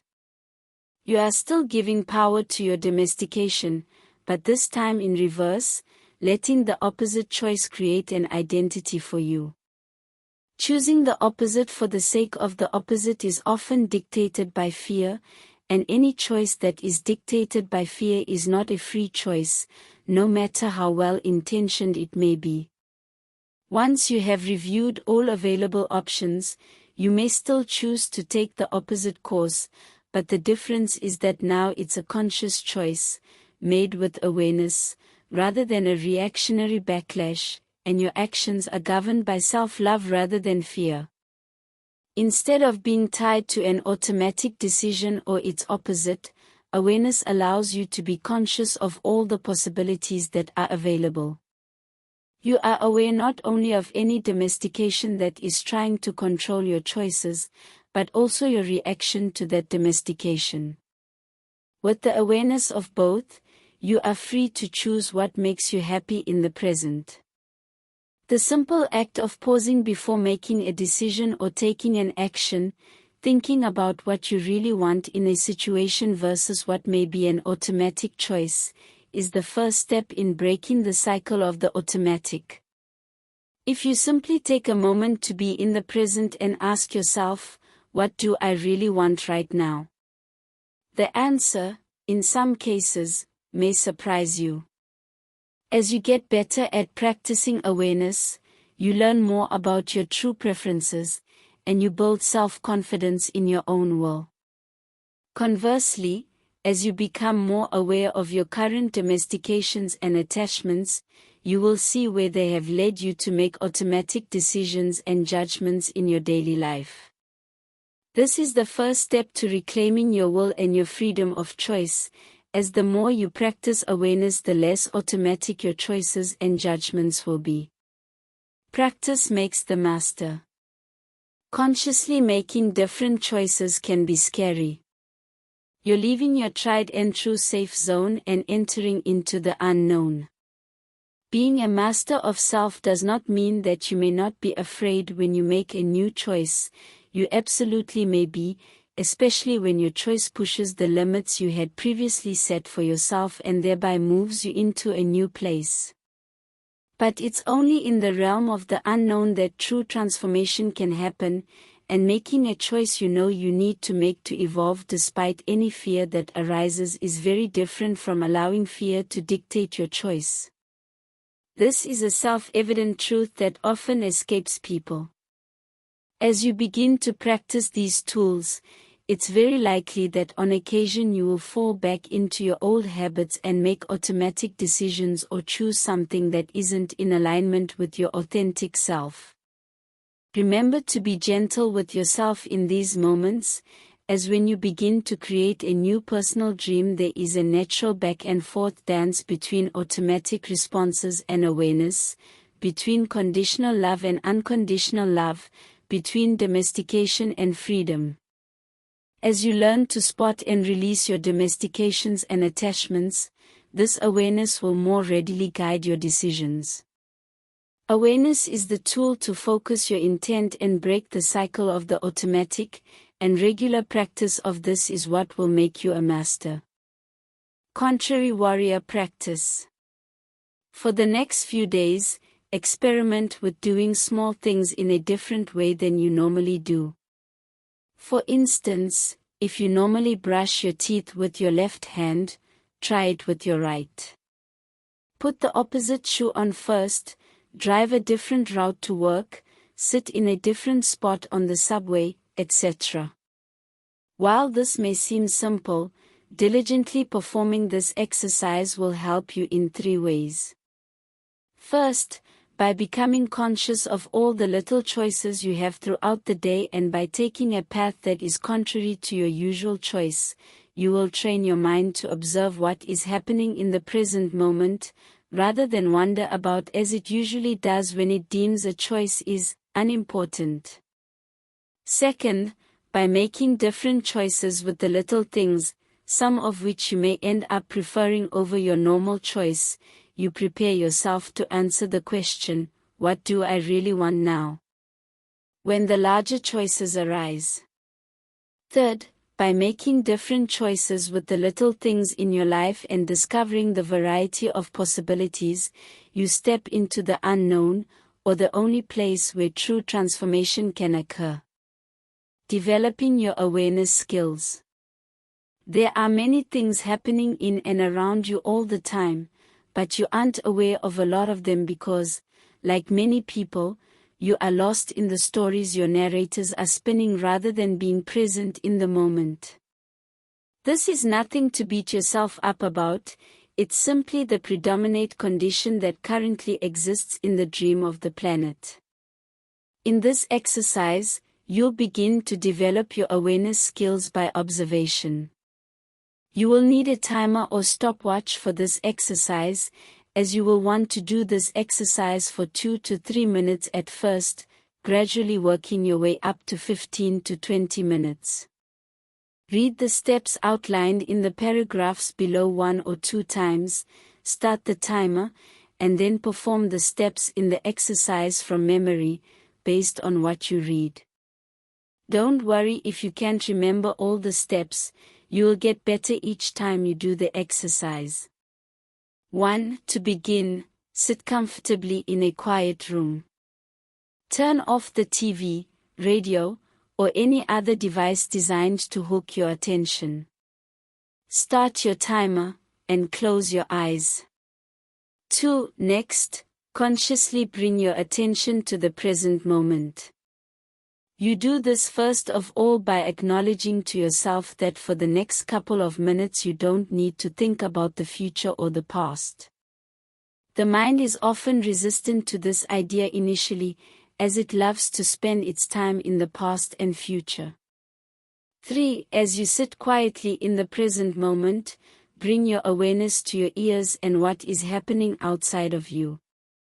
Notice what sounds you hear, such as the hum of the refrigerator, the ticking of a clock, birds chirping in the distance, and the sound of your own breath. These are the sounds that the mind usually misses, as the narrators of the mind deem them unimportant. If you listen deeply, you can also hear the silence that exists right behind these sounds. 4. Sitting quietly in the present moment, listening to what is going on around you, now turn your attention to within. Feel your body in all areas, moving outside of your head where attention normally resides, and scanning your body all the way down to your toes. You are so much more than just your mind. Notice any areas of tightness, heaviness, or discomfort. Bring your attention to your breath. As humans, we take over 20,000 breaths a day, but on many days we don't notice even one of them. Next, as you breathe in, direct your breath to any areas of tightness, heaviness, or discomfort in your body, and imagine that as you breathe out, the breath washes away those negative feelings. Sit in this present awareness, eyes closed, surrendering the past and future, listening to your outer world and feeling your body in its entirety. 5. Throughout this process, notice what thoughts arise while you sit. Don't try to fight or control any thoughts, but when you notice you have gotten caught up in a thought chain, simply bring your attention back to the present moment, listen to the external world, and feel the entirety of your body and breath. When the timer beeps, open your eyes and carry this experience of present moment awareness into the world. After the exercise is over, make a mental list of the thoughts that arose. What was the predominant category? The thoughts that were most common are indicators of the things that are important to you as a person, and likely include areas in which you wear masks as you engage the world. We will explore the concept of masks, and the proper way to use them, in the next chapter. Chapter 7. Multiple masks. Have you ever noticed that as you engage the dream of the planet and the beautiful beings who share your dream, you often project an image, or an identity, of how you want other people to see you in the world? This is a normal part of our existence, and playing a role in this way can actually be a helpful tool as you navigate the world, because doing so makes it easier for you to relate to others and vice versa. It's also probable that each of these identities or roles that you project is altered slightly to fit a specific situation or person. For instance, the image you project while you are visiting your grandparents is likely very different than the one you have when you're out with your closest friends. In our Toltec tradition, we say that in all of these interactions it's as if we've borrowed a mask for a moment, or a temporary identity, so that we can engage with each other in a particular way. Wearing a mask is how people define and identify with others based on shared knowledge, roles, or experience. While the mask is a symbol that allows us to understand one another, it is ultimately just a symbol whose definition is subject to our agreement. For instance, the masks I wear include husband, father, writer, teacher, shaman, runner, and soccer fan. Other examples of masks include how we relate to one another on specific topics of interest. If we talk about art, or yoga, or history, or any other subject we have in common, we begin to understand each other and see each other through the lens of our shared interest, as fostering relationships with others who share our passions allows us to shape our words and their meaning. When we engage each other, we stimulate each other's intellectual and emotional understanding, and interactions such as these allow us to co-create the dream of the planet. As a master of self, I love to engage the dream of the planet and can use multiple masks to help relate to others and co-create more effectively, but deep down I know that none of these masks are the real me. A mask is just knowledge formed by the agreements we use to interact with life, with people. A mask is an identity. I choose to wear a mask for the benefit of navigating the dream, but none can ever encompass my life force, my authentic self. When we are domesticated, the mask hides who we are and we believe that who we are is the mask, but when you have let go of your domestication, a mask doesn't hide, nor do we hide, who we are. It is just the agreements that our bond has created, and that has shaped the way we see each other.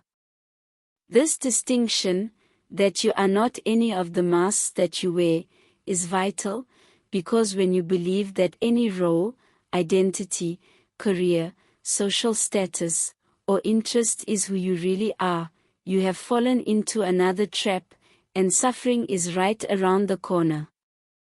That's because these roles and identities only exist in the dream of the planet, and like everything else in the dream, they are subject to decay and death. Because of this, a master of self wears any mask with the full awareness that it's only a mask, a temporary identity to serve a function, and readily discards the mask when it is no longer needed. For example, my wife may need me to be a supportive husband when she has a rough day, and I willingly offer her affection and security. At different times my children may need me to be a teacher, a friend, a playmate, and, yes, sometimes even a disciplinarian. I am aware that these are masks that I chose to take on, and because of this I can shed them the moment they are no longer needed. They do not become a permanent identity, and I do not try to fit into my loved ones' ideas of who I should be. I simply understand what they need from me at the moment and choose to act in a way that I feel helps them the most. When you create an image of yourself as a worker, student, husband, musician, spiritual seeker, or any other role, and use that mask to relate to others, the moment you forget it's a mask, your self-acceptance becomes tied to others' acceptance and applause as to how well you perform this role. If you don't meet the standards others have set for these roles, or the ones you have set for yourself, you reject yourself. This is another example of domestication and self-domestication in action, and it happens the moment you confuse any mask you are wearing with who you really are. Clinging too tightly to any mask only leads to suffering. Another problem that occurs when you identify with a mask is that you will often try to keep that mask alive long after the need for it is gone. We see this in many manifestations in the dream of the planet, such as when parents attempt to manage the lives of their children long after they have grown up, or when someone continues to base his or her self-importance on who they were in the past, the proverbial glory days. Both are common examples of what happens when someone attempts to hold on to a particular role when it's plain that the time for that role is over. Those who continue to prop up an illusion in this way are often unaware that they are doing so, but any time you believe in something that is no longer true, the result is always the same: you are lost in the fog once again. This brings us to an important point. Part of the mastery of self is being able to detach from any identity you have acquired in the dream of the planet. You, and everyone you know, have been domesticated into the idea that your name is so and so, that you are from this place or that you were born here and grew up over there, and that you like these things and that you don't like those things. These are what I call the first masks, and while they certainly represent truth at one level and serve a helpful function in the dream of the planet, all of these descriptive attributes are simply masks. They cannot encompass the aware energy, the authentic self, that you are. I refer to them as the first masks because you acquired them in childhood, and they were projected onto you through domestication. This is a normal part of growing up in the dream of the planet, and it is something that has been happening for a long, long time. These first masks started before you were born, as soon as your parents learned of your impending arrival. While these masks were then handed to you in childhood, you soon took them and made them your own, without realizing what you were doing. You did so because you noticed that everyone else was wearing one, and it was normal to do so in your society and culture.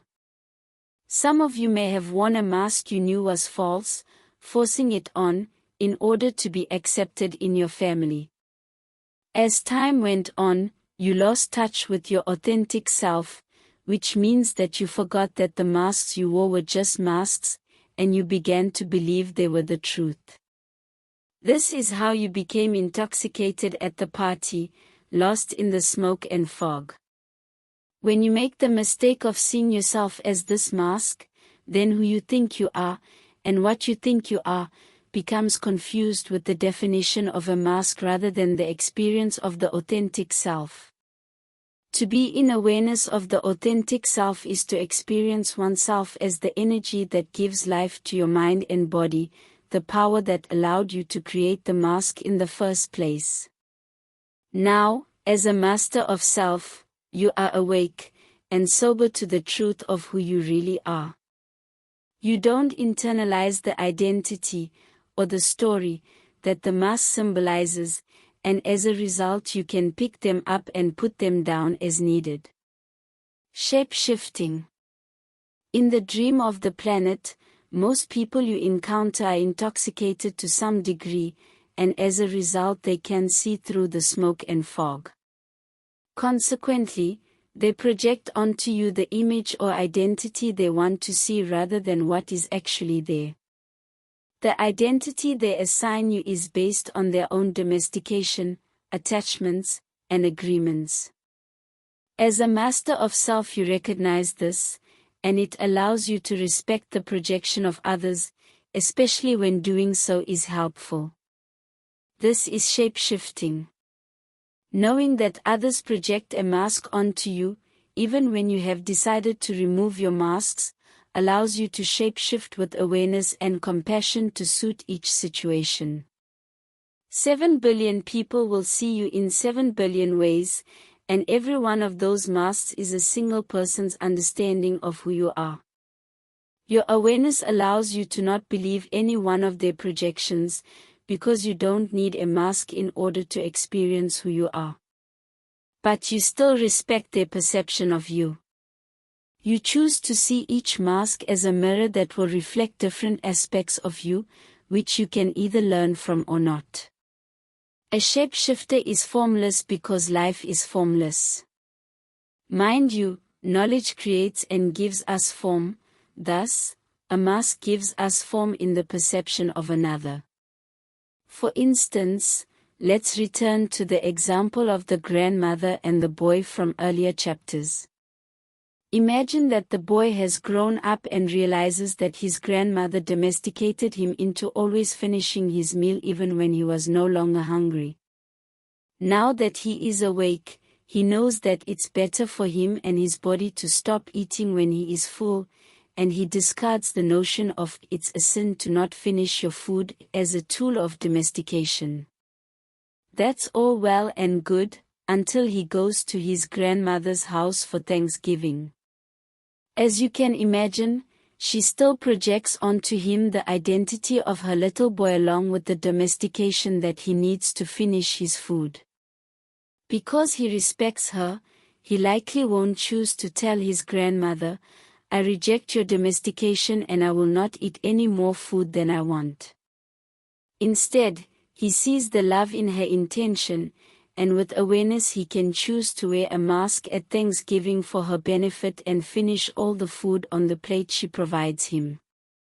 However, he may also choose to feed his remaining food to the dog under the table, or discard it when she isn't looking, or say to her gently, "No thank you, Grandma. The meal was delicious and I am quite full at the moment." With all these responses he is choosing not to disturb her personal dream because he sees the relative insignificance of finishing his food versus not finishing his food, and he plays along for her benefit. Because he is at peace with his past, there is no need for rebellion, nor a need to domesticate her to see he is right. His self-respect is expressed through his actions. Even though he can't keep her from projecting a mask onto him, he is aware that it is his choice to put it on or not. As a result, he is now acting with awareness of his past domestication and the many possibilities that are available in the present moment without losing sight of his authentic self. Of course, there are other, more serious, situations where you may choose to reject a mask that someone is trying to make you wear. For instance, I have a friend whose husband, soon after they married, made it clear he had a very specific set of ideas of what it meant for her to be a good wife. In short, he wanted her to dress a certain way, to not associate with her old friends, and to defer to his judgment when they faced important decisions as a couple, all things that she rejected. To give in to those demands would not be shape-shifting, but rather rejecting her authentic self entirely to please someone else. In this case, my friend refused to wear the mask her husband was trying to force on her. She would not shape-shift for his benefit, because doing so would violate her personal truth. She could see that he was trying to domesticate her, and that his beliefs were based on the system of domestication he grew up in. She ultimately chose to speak her truth from the heart, and fortunately he listened and changed his pattern. Seeing others through the eyes of unconditional love allows you to make the best decision in the moment as to whether or not to wear a mask, or to shape-shift in their perception. The most important thing is that you be aware when someone is projecting a mask onto you, because then you can make a conscious choice as to what action you will take in each situation. Projecting a mask onto others. While being aware of the masks others project onto you is critical, it's equally important to be conscious of when you are projecting masks onto others.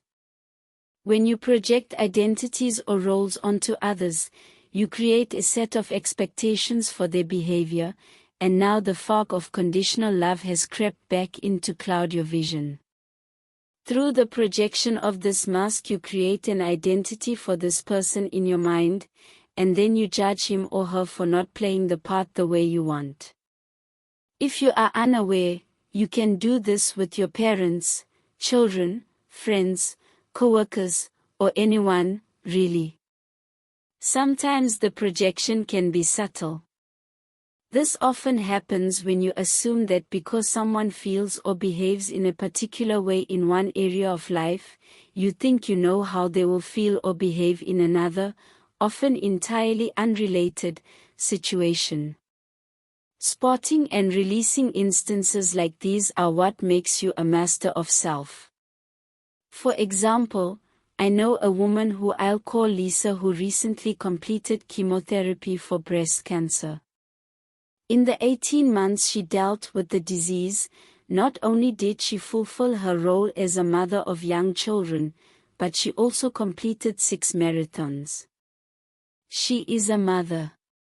She is a marathoner. She is a survivor. As I watch Lisa's interactions with other people, I notice that many of them project the mask they want to see on her. They set expectations based on how they think she should behave. Many of them only see her as a survivor and expect her to wear that badge with pride. When she does not live up to their standards of how a breast cancer survivor should act, they are offended. Why didn't she wear a pink ribbon during October? Why doesn't she raise funds for a breast cancer charity during all of her races? When those same people find out that Lisa is also a hunter, they often cannot assimilate their projections of the role of mother, marathoner, and breast cancer survivor with that of a hunter. How can someone so compassionate kill and eat animals? At the same time, some people in the hunting community don't understand why Lisa runs all these marathons, practices meditation, and reads spiritual books. A third group of people, new runners, know nothing of her other masks and simply look to her for inspiration and support as they train for their first marathon. Each group projects a different mask, pigeonholing the entirety of her complex experience into one narrative that they have created. When she acts in a way that doesn't fit an idea they hold dear, it can trigger a strong emotional reaction. This has even led to some people trying to discredit or embarrass Lisa, because they took her actions personally and felt angry or hurt by them. Since their conditions weren't met, they deemed her no longer worthy of their love. To my friend's credit, she does not let any single one of the masks she wears, nor the masks others try to force on her, define her. Lisa is humbled that people look to her for inspiration as they battle cancer or train for marathons, and she shows compassion when dealing with the people who may not agree with her choices in other areas. She is living her own personal truth in a way that will benefit both her personal dream and the dream of the planet. People ask how she could keep running while undergoing chemotherapy, and her answer is simple: I did the best I could in every moment, and I never let cancer define me. Because my friend is aware, she can use the masks others project onto her to engage in a meaningful way without detracting from her authentic self. She shares her personal experiences with breast cancer not in an attempt to define herself, but because she wants to help others by passing on what she has learned.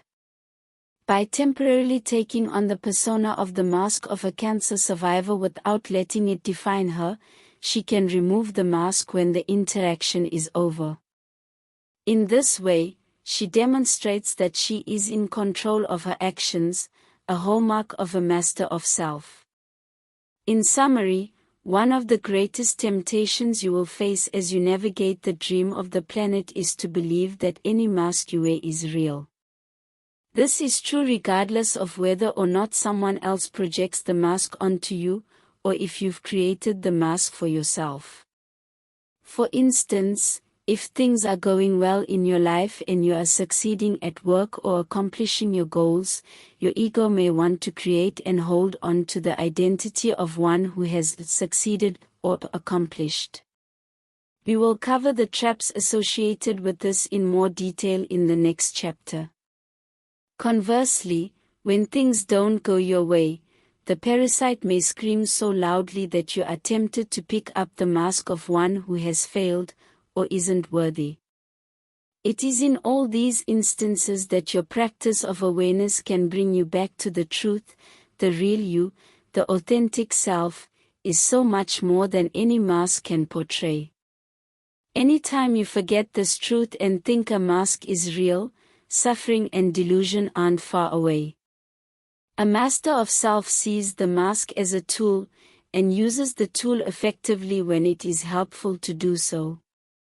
Because she doesn't internalize the identity associated with any mask, she is able to remove it easily and return to her authentic self when the time for the mask is over. Identifying your masks. The masks we wear allow us to understand each other intellectually, emotionally, and spiritually.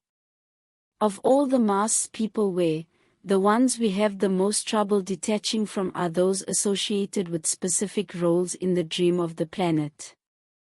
These roles include things like being a parent, a child, a worker, a student, etc.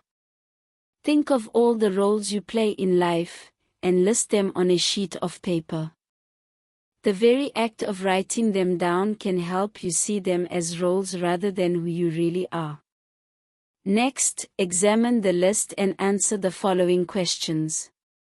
Are there any roles on this list that you would like to discard or change? What steps can you take to do so? Who am I? In almost all spiritual traditions, one of the most important questions to ask yourself is this: who am I? In the Toltec tradition, we often answer with the authentic self because it is a symbol that comes as close as possible to describing the truth. But even this answer is incomplete, because the ultimate truth of who you are is bigger than can be expressed in words. Now that you know none of the masks you wear or the roles you play are the real you, take a few minutes and turn your attention inside. Ask yourself, who am I, and see if you can find the answer within, the one that cannot be expressed in words. As we conclude our chapter on masks, let us remember a core teaching introduced earlier in the book: the world around us is virtual, it is all a dream. And in my family's Toltec tradition, we absolutely insist on creating enjoyable experiences in the dream. In other words, we like to have fun. Doing so often involves setting goals to create something beautiful or to accomplish something special, but as you will see in the next chapter on goal setting, it's important that we do so with awareness. Otherwise, we can quickly turn our personal dream into a nightmare. Setting positive goals for ourselves will help us to engage meaningfully and lovingly with others and the planet, and create the kind of life we want. Chapter 8. Goal Setting. Setting, working towards, and achieving your goals are another beautiful way to engage the dream of the planet. Doing so allows you to learn and experience new things, to reach outside your normal limits, and it can give you a positive feeling of accomplishment as you manifest your creative intent through the application of your will. At the same time, the practice of setting and achieving your goals can also be a trap to pull you back into the fog. That's because in the current dream of the planet there is a widely held belief that the best way to achieve your goals is to whip, chide, or use some other form of self-deprecation to push yourself to get to where you want to go. As a result, many people feel that the best way to succeed at something is to employ the iconic drill sergeant character in your mind, which pushes you with negative self-talk to be all you can be.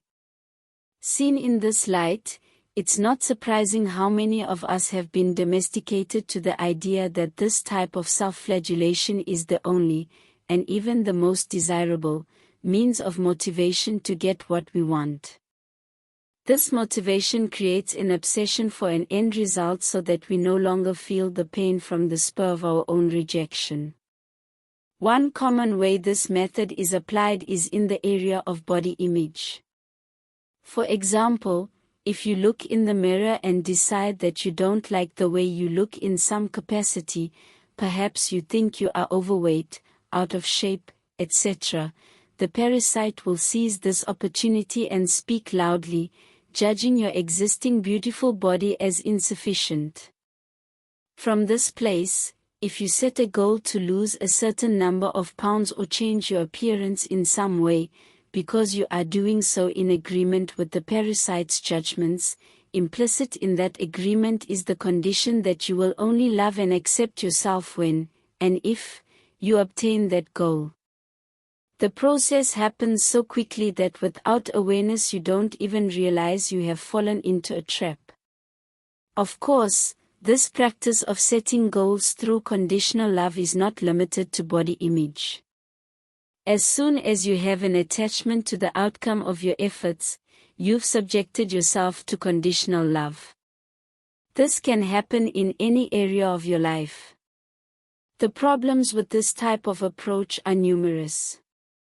First of all, anytime you use negative self-talk as a means to achieve your goals, you imply that you in your current state are not good enough.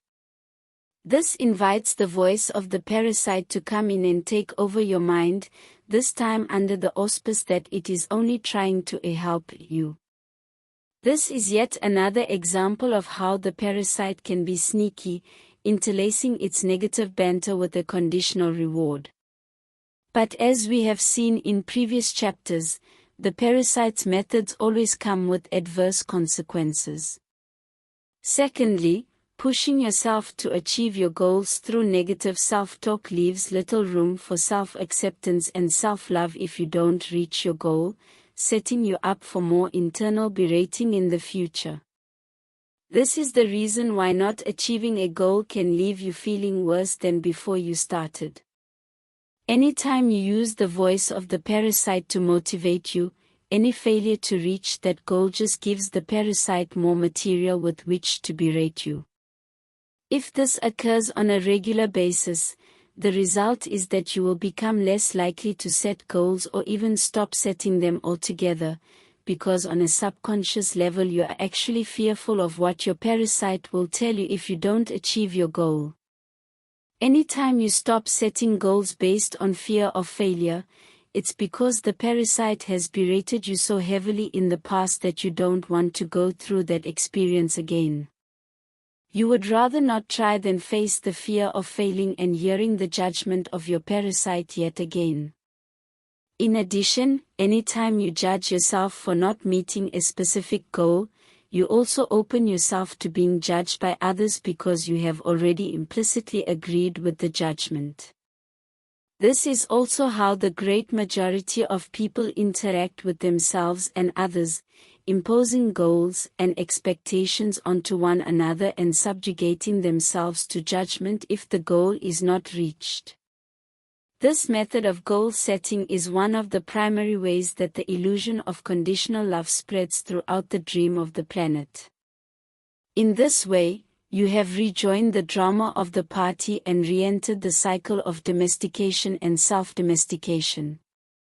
Admittedly, the reason that setting goals in this way is such an effective trap is that sometimes it seems to work.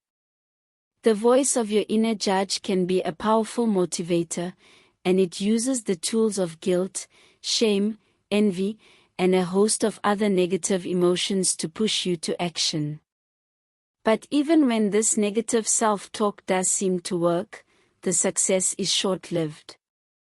That's because when a goal is obtained through employing your parasite as your motivator, no matter what you accomplish, the parasite is never satisfied for long and will always raise the bar, making any self-acceptance through accomplishment gained this way temporary at best. That's why we say in the Toltec tradition that if you are waiting to be loved and accepted in the future, then you are not loving and accepting yourself in the present. By tying your self-love and self-acceptance to a goal, your happiness corresponds to its achievement. When you reach your goal, your self-esteem rises temporarily. When you don't, you think less of yourself. This is using goal setting as a tool for self-domestication, as you have chosen to conditionally love yourself based on the success or failure of your obtaining this goal. Now the expectation of what it should be controls you. The process looks like this. 1. You decide that the person you are is not enough, so you set a goal to achieve something. 2. You implicitly make an agreement with yourself that you will only be worthy of your own love if the goal is obtained. 3. If you don't meet the goal, you judge yourself accordingly. If you do meet the goal, your inner judge raises the bar. That is the trap that the master of self avoids, and the way to do so is by loving yourself unconditionally, seeing that you are already perfect in this moment and there is no goal you need to obtain to be worthy of your own love. Finding the origins and seeing its manifestations. At some point in your childhood, you set a goal to get better at one thing or another. Maybe it was a subject at school, or a game on the playground, or an instrument or other activity. You soon realized that by training or practicing at it you did get better, because you focused your intent toward a possibility. This is a wonderful process, and it gave you the satisfaction of creating something in the dream of the planet. But there also came a point in that process where you were introduced to the idea of using self-flagellation and self-deprecation as a means to achieve a goal. You were given the idea that you needed to browbeat yourself into achieving your goal, and that your results would be better if you did so. Can you remember when that occurred? For most people, this happened at such an early age it's impossible to pinpoint, but in hindsight this was that moment when performing an action for the sake of the action alone, because you enjoyed it, was no longer enough. Your self-worth and self-acceptance became tied to the outcome or achievement. Fear and consequence were brought into the mix, namely the fear that if you didn't achieve the goal, the consequence would be that you wouldn't be worthy of your own self-love or the love of others. The moment that fear entered the picture was also the moment that achieving a goal became a tool for domestication, and before long you took that fear and self-domesticated. Let's look at a simple example that many of us have experienced. When you first learned to ride a bike, you likely did so because it was fun, it gave you a sense of accomplishment, and it allowed you to do something other kids were doing. You later went on to other things, and you probably didn't give much thought to cycling anymore. But for the sake of exploration, let's imagine for a moment that you became attached to the idea that, I must be the best bicycle rider, and, I am only worthy of my own acceptance and self-love if I am the best bicycle rider. Unless you happen to be a professional cyclist, this idea likely seems silly, doesn't it? You can see the absurdity of making your self-love and self-acceptance contingent upon your ability to ride a bike, yet so many people do this when it comes to achieving a goal with other things, a job, a hobby, one's body image, one's role in their family, or even advancement on a spiritual path.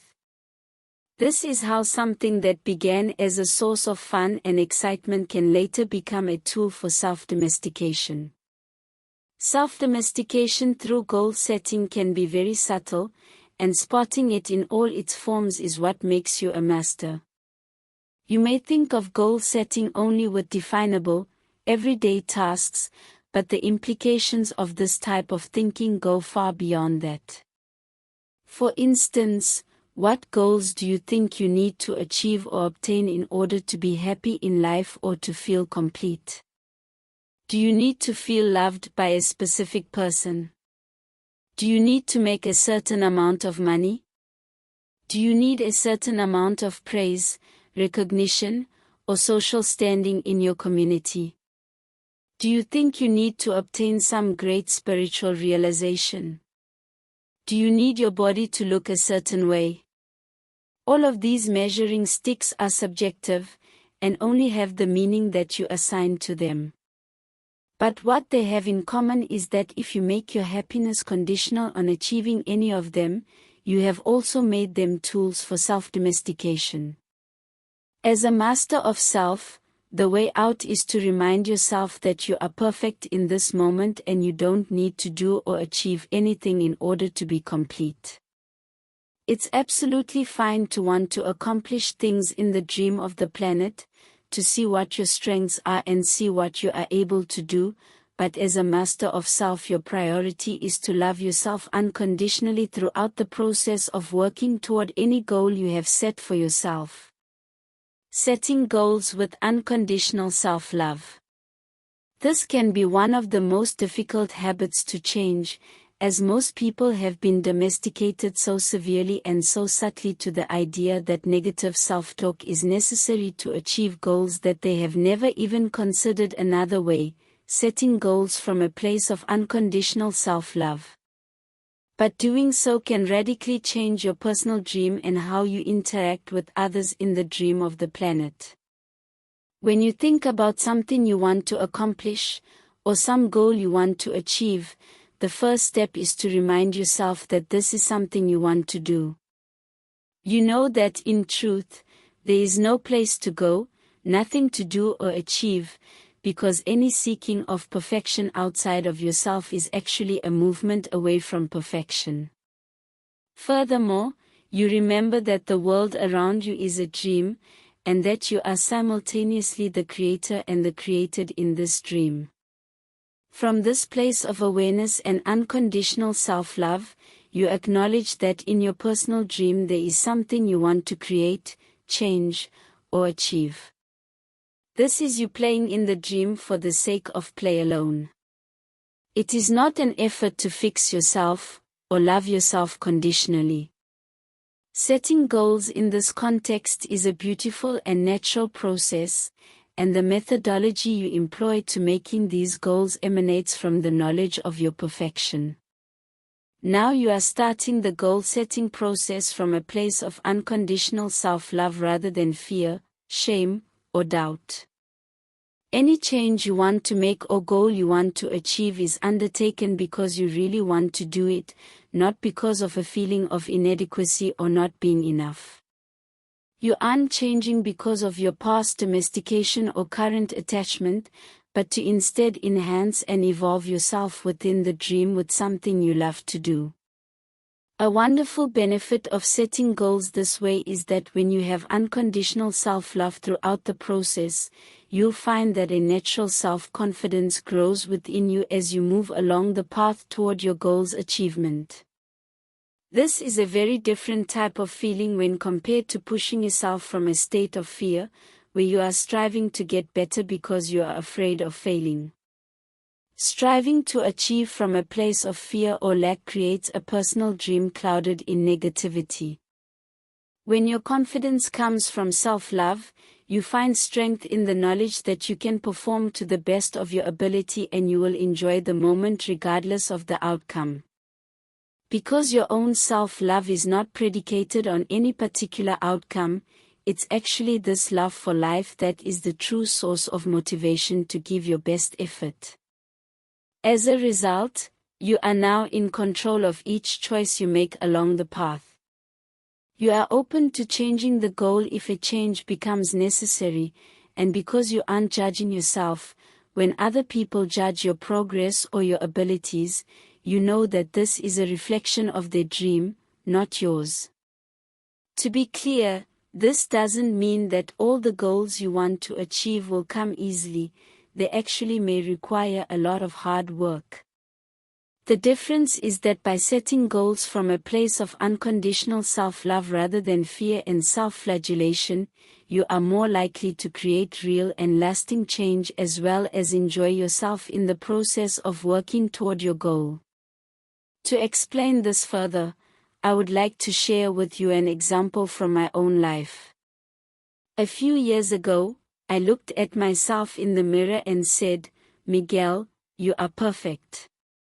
I love you exactly the way you are, and I want you to be healthier and enjoy life, so you are going back to running again." In years past I had run quite regularly, but I had not done so in some time. I had always enjoyed running and it had never been that difficult, and I assumed I could reach my old potential again with ease. Consequently, I dusted off my old sneakers and went for a run. My goal was to run 5 miles, but I only made it about 2/3 of a mile before I had to stop. I could feel my heart pounding, and I was surprised by my heavy breathing. For those of you who are reading carefully, one word in the last paragraph shows you the exact moment I started down a perilous path. I made an assumption that I could easily run 5 miles after taking such a long break, and of course there was no way I could simply pick up my old running shoes and achieve this goal. By making that assumption I placed an expectation on myself. I set a goal that wasn't achievable. When I stopped running after going less than a mile, self-judgment immediately filled my mind as the voice of the parasite yelled, "Miguel, you are such a lazy bum." Upon hearing this, my awareness kicked back in and I realized the old ways of self-domestication were attempting to regain their foothold. At that moment I had a choice. I could berate and judge myself, or I could remember that this was just my starting point, and that as a master of self I will love myself unconditionally through the process. Be gentle with yourself, Miguel. This is where you are today. This is my truth at this moment. My goal, with practice, was to be able to run 5 miles without stopping by the end of May. It was January. So I began my running routine, and like any busy father and husband, there were many days that I had to miss my run, or not run as far as I had planned. But I didn't beat myself up for any of this, and I continued to love and encourage myself through the process. On some days it took every ounce of my willpower to go out for a run, but I am happy to report that before the end of April I'd met my goal. While I was happy when this occurred, my self-acceptance or self-love was not contingent upon it. It felt really good, so I continued to run. 2 years later, I finished my second marathon, and I am currently training for my third. I have been evolving my craft with passion while still balancing all that life throws at me. My point is this: when you use unconditional self-love as the starting point when setting any goal, you remain aware that perfection is not tied to the end result, but rather the reality of the present moment. You were perfect at the onset and you are perfect now, you are perfect throughout. You are aware the entire time that the end result won't define you. It is through the practice of awareness that you are able to see the perfection that exists in yourself, which also lets you see perfection in the world around you and in each being in it. Grounding practice and mantra. When you first begin to break free from old habits and old ways of thinking, you will likely find that both domestication and self-love are present simultaneously. In other words, you may focus your intent on setting goals from a place of unconditional self-love, but you may still hear the voice of the parasite attempting to push you through negative self-talk as you do so. Many times simply the act of being aware of the parasite will silence it, but here is a practice to recenter you when the parasite persists. As you work to achieve a goal that you have set for yourself and you hear the voice of the parasite attempting to berate or introduce doubt in your mind, the first step is to take a break from what you are doing and go inside. Bring your awareness to your breath, focusing on the life-giving process that moves air in and out of your body. Next, feel your feet planted firmly on the ground below you. With your mental perception, imagine how you are connected to everything in life through your breath and the ground beneath you. Scan your body from head to toe, as doing so takes you out of your head and reminds you of what it feels like to be in your body. You are so much more than the voice in your head. Next, remind yourself that you are performing this particular action because you want to. You are already perfect, and you surrender yourself to the outcome. Repeat the following statement over and over until your ally regains control of your mind. I am perfect and complete right now. I love myself no matter what. Visualization. In the Toltec tradition, we recognize that the mind is a powerful tool for helping you achieve your goals. Here is an exercise that can help you harness the power of your mind and focus your intent on creating what you want. Do this exercise daily, preferably in the morning, as you work toward a goal. Find a quiet place to sit for a few minutes. Close your eyes and consciously send unconditional love to yourself. Feel gratitude for being alive in the present moment. Feel gratitude for your body and mind, for they are what allow you to experience the dream of the planet. Next, turn your thoughts to the goal that you are working toward. Envision yourself achieving this goal, and concentrate on the feelings of gratitude for having done so. The key here is to feel gratitude as if the goal has already been achieved, as doing so makes this experience real in your mind. After a few minutes of focusing your intent on gratitude for already having achieved your goal, bring your awareness back to the present moment. Open your eyes, and go out and enjoy the process of working toward your goal. Setting goals with awareness can be a helpful tool to create and co-create in the dream of the planet, and remembering to love yourself no matter the outcome is the key to enjoying yourself throughout the process. Of course, there will be times when another human being stands in the way of you achieving your goal. The question now becomes, how will you react then? That is the subject of our next chapter. Chapter 9. Comparison and Competition. As we come to the final lessons of this book, let us return for a moment to the soccer analogy. But this time, instead of being a fan who is watching the game with a varying degree of attachment to the outcome, imagine that you are one of the players on the field. As a player, it's your goal to win the game, and you have a choice on what you will use to motivate you to reach that goal. If you are motivated by the voice of your parasite, you will revert to self-deprecation and self-flagellation, where the only means by which you will love and accept yourself is if you win. If you apply the steps outlined in the last chapter, you can love yourself unconditionally throughout the process, enjoying the game for the sake of playing it, regardless of the outcome. But there is a big difference between setting a goal that involves only you, say, running 5 miles, versus a goal that involves other people, winning a soccer game. In the latter, you will have an opponent who stands in the way of you achieving your goal. This is a competition, and the question becomes, how will you view your opponent throughout the process? Will you love your opponent unconditionally? Can you view your opponent as another manifestation of the authentic self? Or will you demonize them, see them as an enemy who must be defeated at all costs? How will you act toward your opponent if you lose? These questions are important because in our society life is often portrayed as a competition.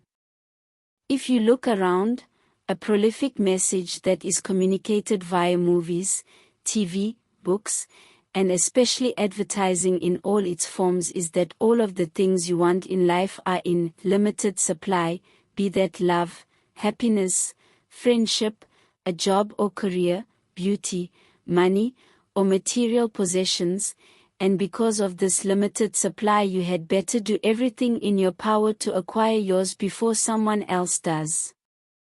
This idea, often referred to in economic terms as scarcity, creates a not-so-subtle atmosphere of comparison and competition between you and many of the people you know.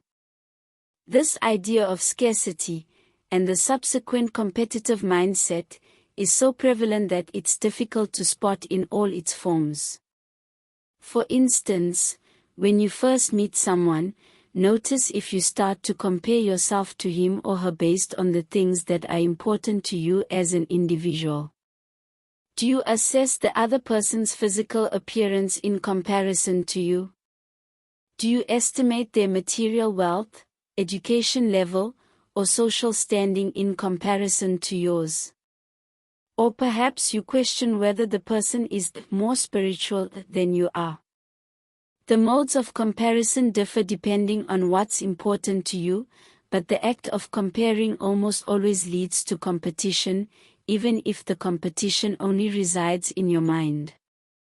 The old cliché about keeping up with the Joneses acknowledges this comparative and competitive mindset. It's a habit, and it takes awareness and effort to break free of it. It's noteworthy that the first 4 letters of the word scarcity are also the first 4 letters of the word scare, because fear is exactly what the idea of scarcity provokes. Fearing that there isn't enough of whatever they want, people view others in the dream of the planet as competitors for a limited number of resources, be that love, happiness, money, etc., and they act accordingly. As you have learned, any action that is motivated by fear cannot also be motivated by unconditional love, and it ultimately leads to suffering in one form or another. When you accept the concept of scarcity without question, the result is that you believe someone else may get something that you need instead. This is a very difficult place from which to engage others in the dream of the planet, as doing so turns them into opponents rather than friends. In the Toltec tradition, we understand that the idea of scarcity, as it is most often promulgated in the dream of the planet, is a myth. From an early age, you are domesticated into the false belief that scarcity exists, but the truth is, there is always enough of whatever you need in this moment. When you believe the myth of scarcity, the result is that you feel afraid, you see others as competition, and in this way you get lost in the fog again. Note that I did not say there would always be enough of whatever you want in the moment, but rather what you need. That is a big difference. You may have many wants or preferences in the world that don't arrive when you'd like them to, but a master of self knows that life will always provide exactly what is needed in the moment. This is not just a theory, you can actually prove it to yourself right now. Take a moment to think about your past and identify a couple of meaningful situations where at the time you did not get what you thought you wanted. For example, did you want a promotion or a new job but didn't get it? Did you want to have an intimate relationship with someone who ultimately didn't want the same?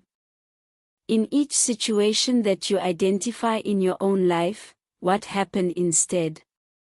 For example, I have a friend who experienced this truth in a profound way a few years ago. He and his wife were coming up on 10 years of marriage when she announced that she wasn't in love with him anymore, and she filed for divorce. My friend was heartbroken. He begged, pleaded, and did everything in his power to convince his wife to stay in the marriage, all to no avail. When she left, he sank into a deep depression, and he was convinced that this divorce was the worst thing that could happen to him. But then he started to work on himself. As a result, he began to look within and release the idea that he knew better than life. Slowly, he opened to the idea that this divorce, although not what he wanted, was instead what he needed. After a year or so of further work on himself, he was able to move on from his past, to heal the wounds that were there even before his divorce, and he started dating again. Shortly thereafter, he met the love of his life, and they soon married and now have 3 beautiful children.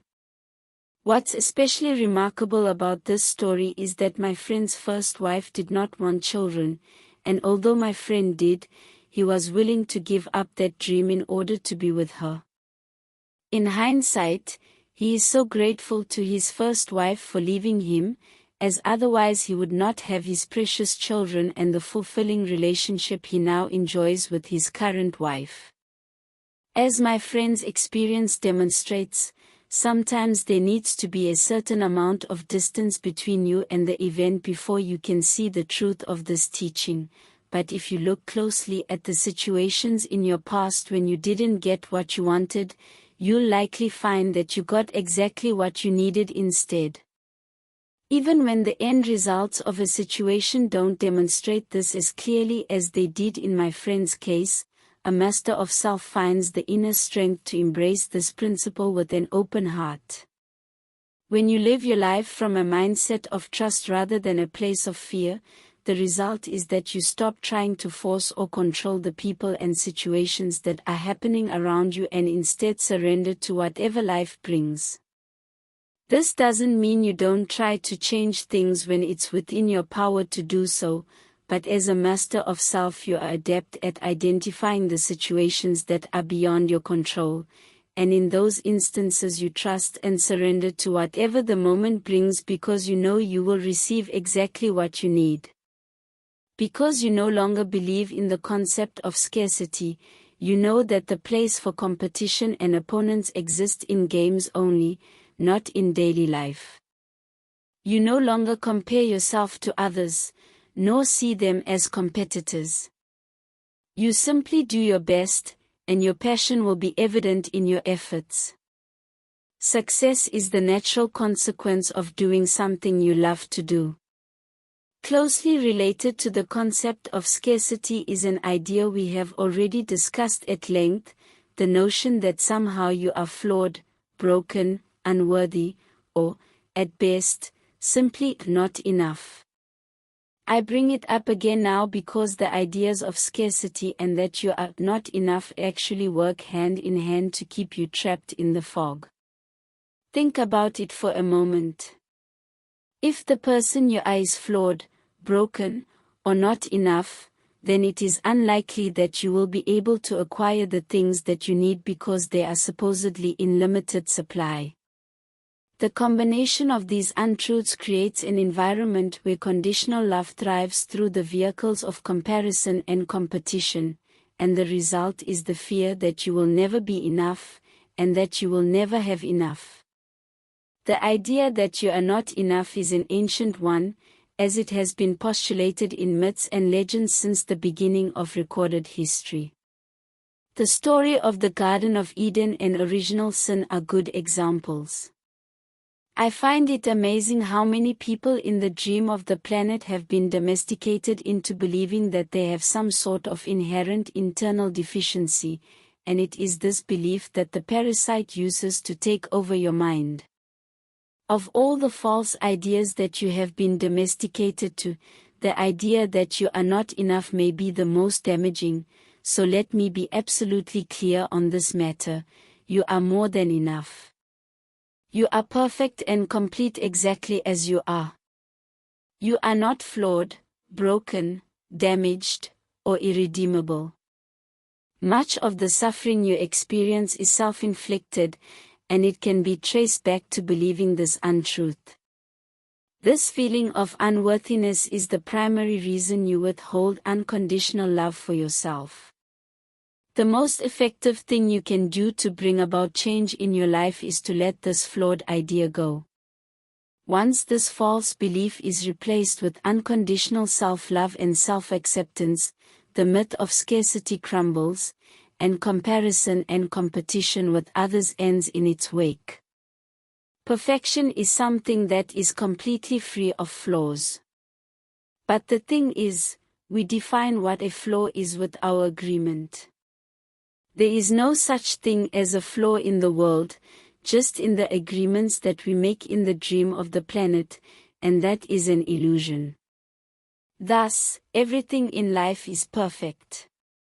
Comparison and role models. As children, we all had role models, or people we looked up to and wanted to be like. In many cases, our first role models were our parents or primary caregivers, and that gave way to siblings, teachers, sports figures, superheroes, and even friends. As we grew up, our role models often broadened to include artists, scholars, humanitarians, political leaders, or spiritual teachers. In all cases, we saw qualities in these people that we wanted in ourselves, and often endeavored to emulate them as a result. This is a wonderful way in which admirable qualities are passed from one personal dream to another. And yet, like many other things we have discussed in this book, something that can be used in a positive way can also become a negative. In this case, you can begin to compare yourself to your role model, and use their positive example as a tool to chide or whip yourself for not being more like them.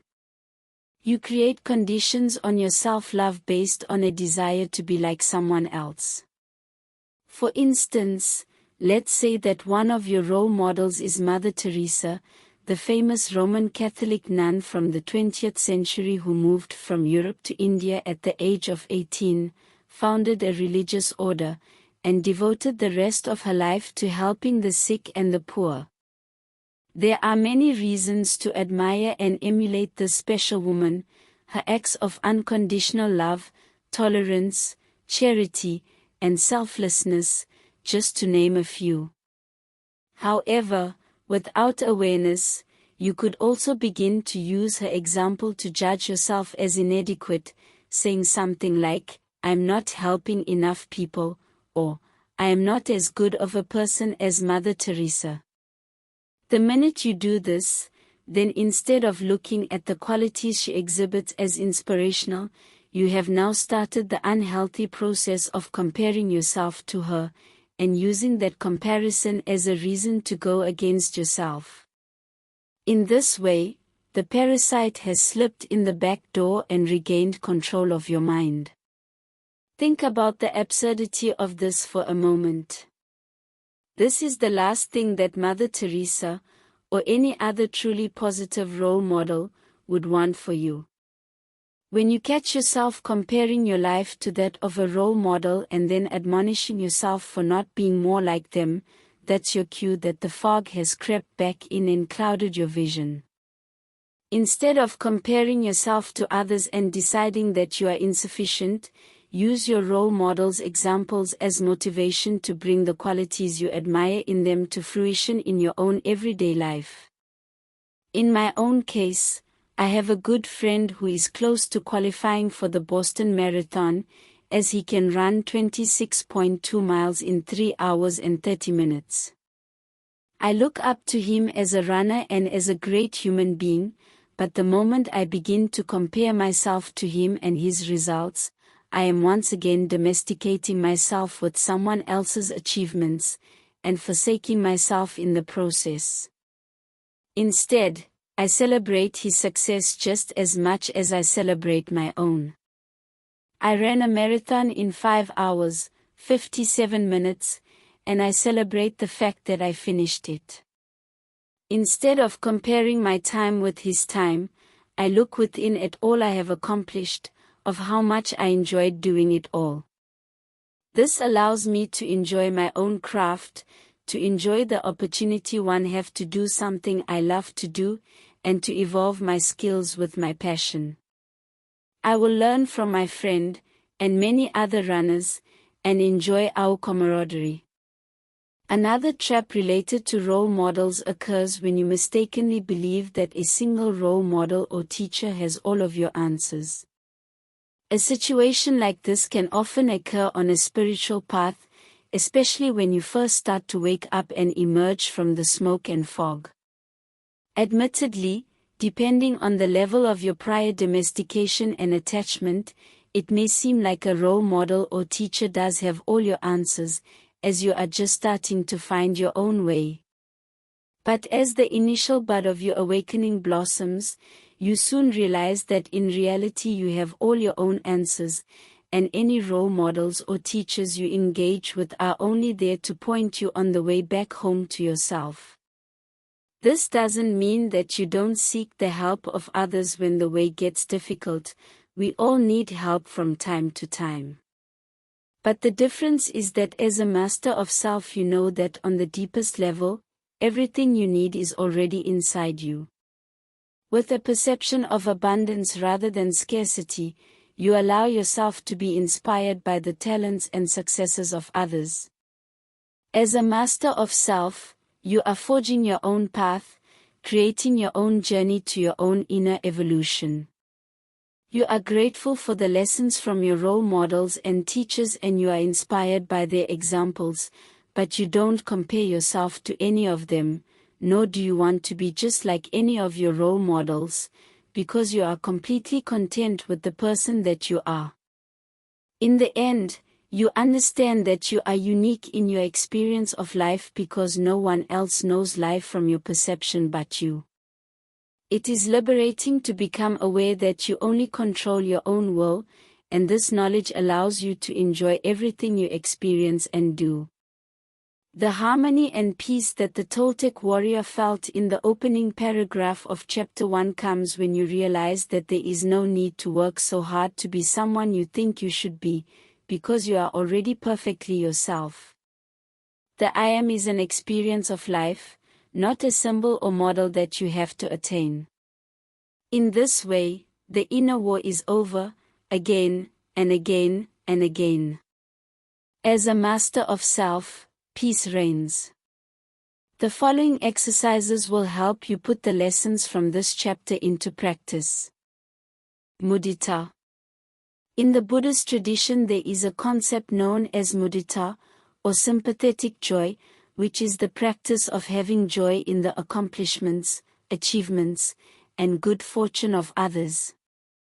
This virtue can be easy to cultivate when the others are members of your family or close friends, but it is more difficult once you move outside your inner circle. For this exercise, think of a situation where someone else receives something that you wanted for yourself. Perhaps this was a promotion at work, an award, a material object, etc. Once you have the situation and person in mind, repeat the following statement out loud 3 times. I am grateful that received the good I wanted for myself. How did it feel to speak those words out loud? If you are like most people, this can be a difficult practice to feel sincere about, especially at first. But consciously bringing the practice of mudita into your life can help you replace jealousy and envy with goodwill and unconditional love. Doing so will help you to see beyond the myth of scarcity. Other people are not your competitors.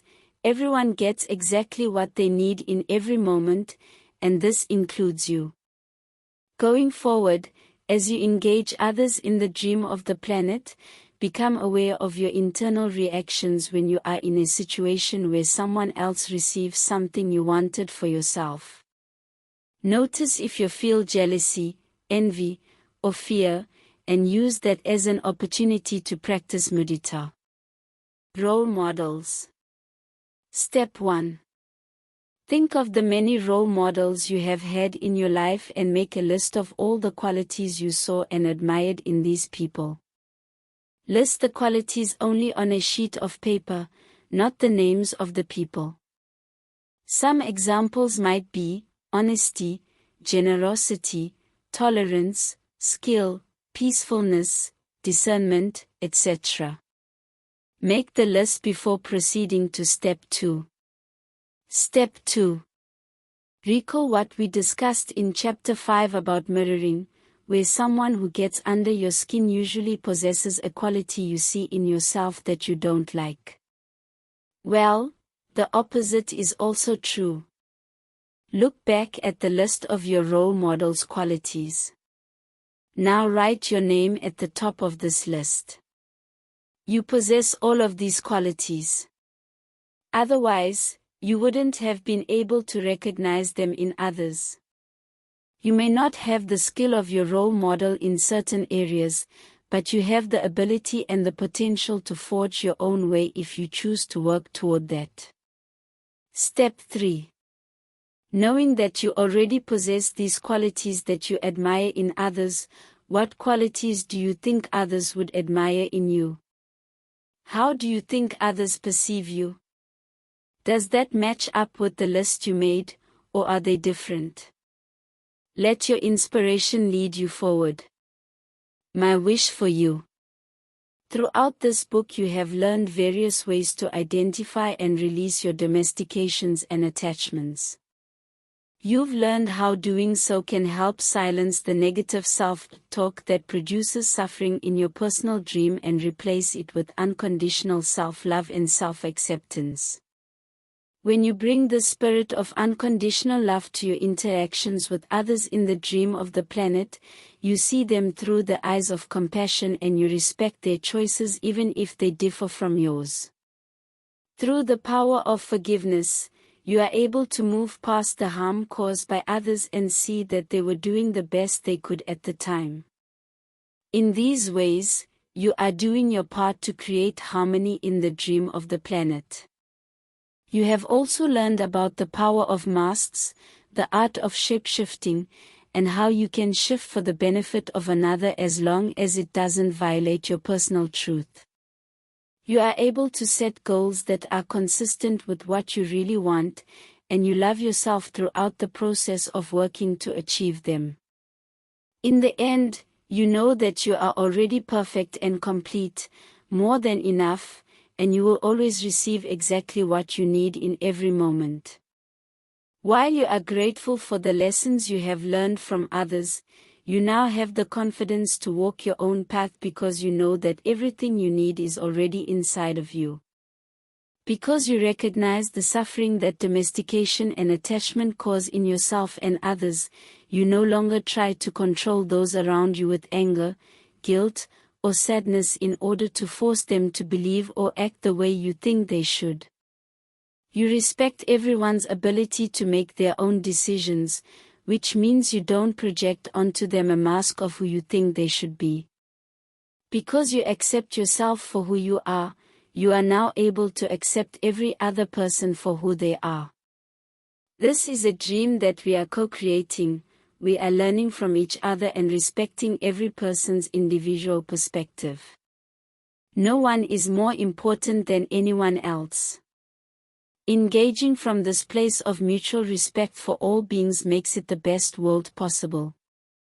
In those rare moments when you do slide and fall into a trap, as a master of self you are able to regain your awareness and recover quickly. Rather than making things worse by lashing out, being defensive, or otherwise falling into chaos and joining the drama of the party, you now have the tools to regain your footing. Through the power of awareness, buoyed by unconditional self-love, you know that you are doing the best you can at every moment. You no longer need to distort the world around you to fit your perception. You know who you are, and as a result you can act and speak with complete confidence and without apology. Thus, your word becomes impeccable. Because you are engaging others with awareness and unconditional love, you have confidence that each action you take will be perfect in the moment. In all of these ways, you have learned how to become a master of self. Forgiveness for the dream of the planet. When we think of an act of forgiveness, it is almost always in reference to people we know, or those who have affected us personally. However, there is another type of forgiveness that is often overlooked, and that is forgiveness for the suffering that occurs in the dream of the planet. To understand this type of suffering, let's look more closely at the two components that make up the dream of the planet. First, there is the physical world of matter, with its oceans, continents, winds, and shifting climates, where change is constant with every action. This is the phenomenal realm, or the world that can be seen and felt. Second, there is the world of human agreements, and these agreements are what give meaning to the material world. This is the world that is created in our minds and is based on our perceptions. The world of agreements is unseen, even though what manifests from these agreements appears in the physical world.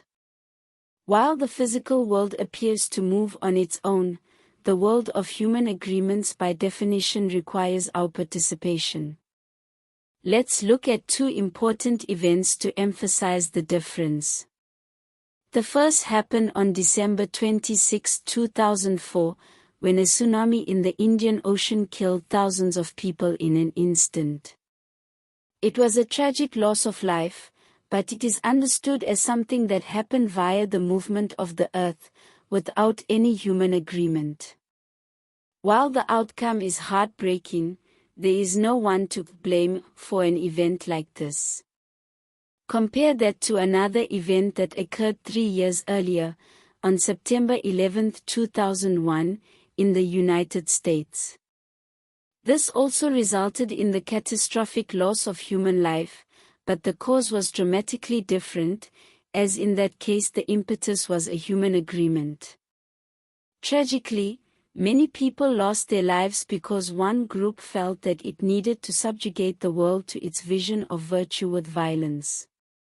In this type of tragedy, a sense of blame is placed on the perpetrators. While it's perfectly understandable to be saddened and enraged over events such as these, and some of you reading this may even have been personally affected by one or both of these examples, when that sadness overtakes us we lose our perspective in the dream, and debilitating grief, depression, and, in the latter example, a desire for revenge can set in.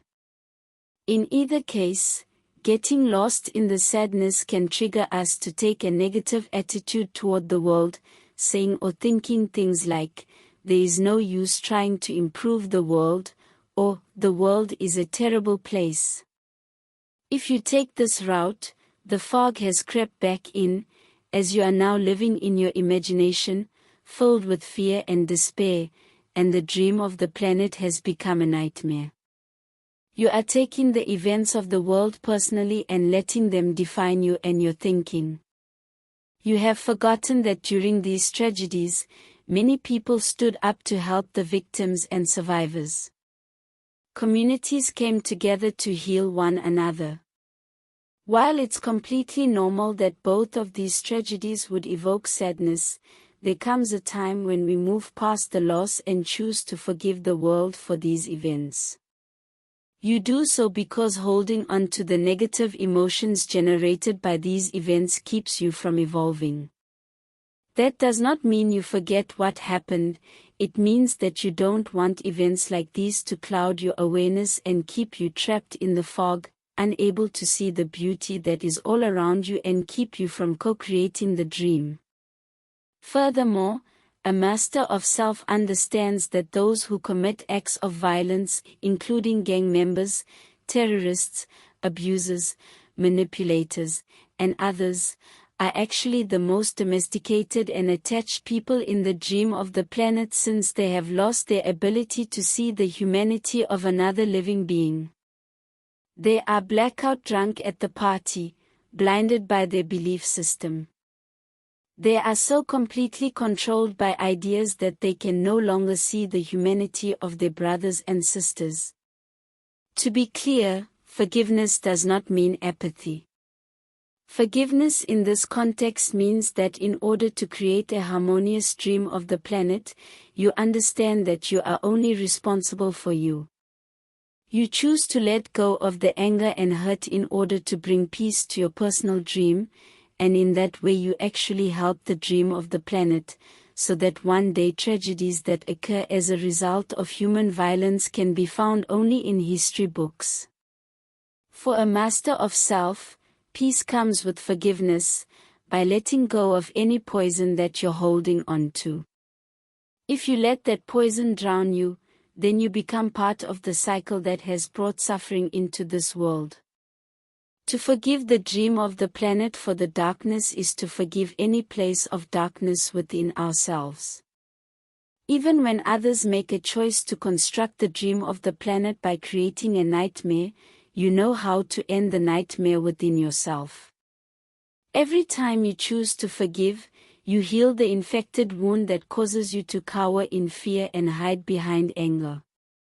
Choosing to act from a place of love rather than fear will always bring harmony to the present moment, regardless of what is happening in the dream. Forgiveness is an act of love, so in times of global difficulty I will say to myself, I choose to forgive, I choose to engage, I choose to take action, I choose to use my voice for healing, and I choose to express the power of my intent through unconditional love. I am a co-creator of the dream of the planet, and I choose to end the cycle of conditional love. I do this, and I am letting peace begin with me. This is the mastery of self in action, and this is my wish and hope for you. Thank you for listening to The Mastery of Self by Don Miguel Ruiz Jr., recorded by Inner Thoughts Audio Library. We trust the message spoke to your soul and helped you grow from the inside out. If you enjoyed this audiobook, please like, subscribe and share your thoughts in the comments. Next up, The Four Agreements, the spiritual classic that started it all. Until next time, keep listening, keep learning, and keep living your wisdom.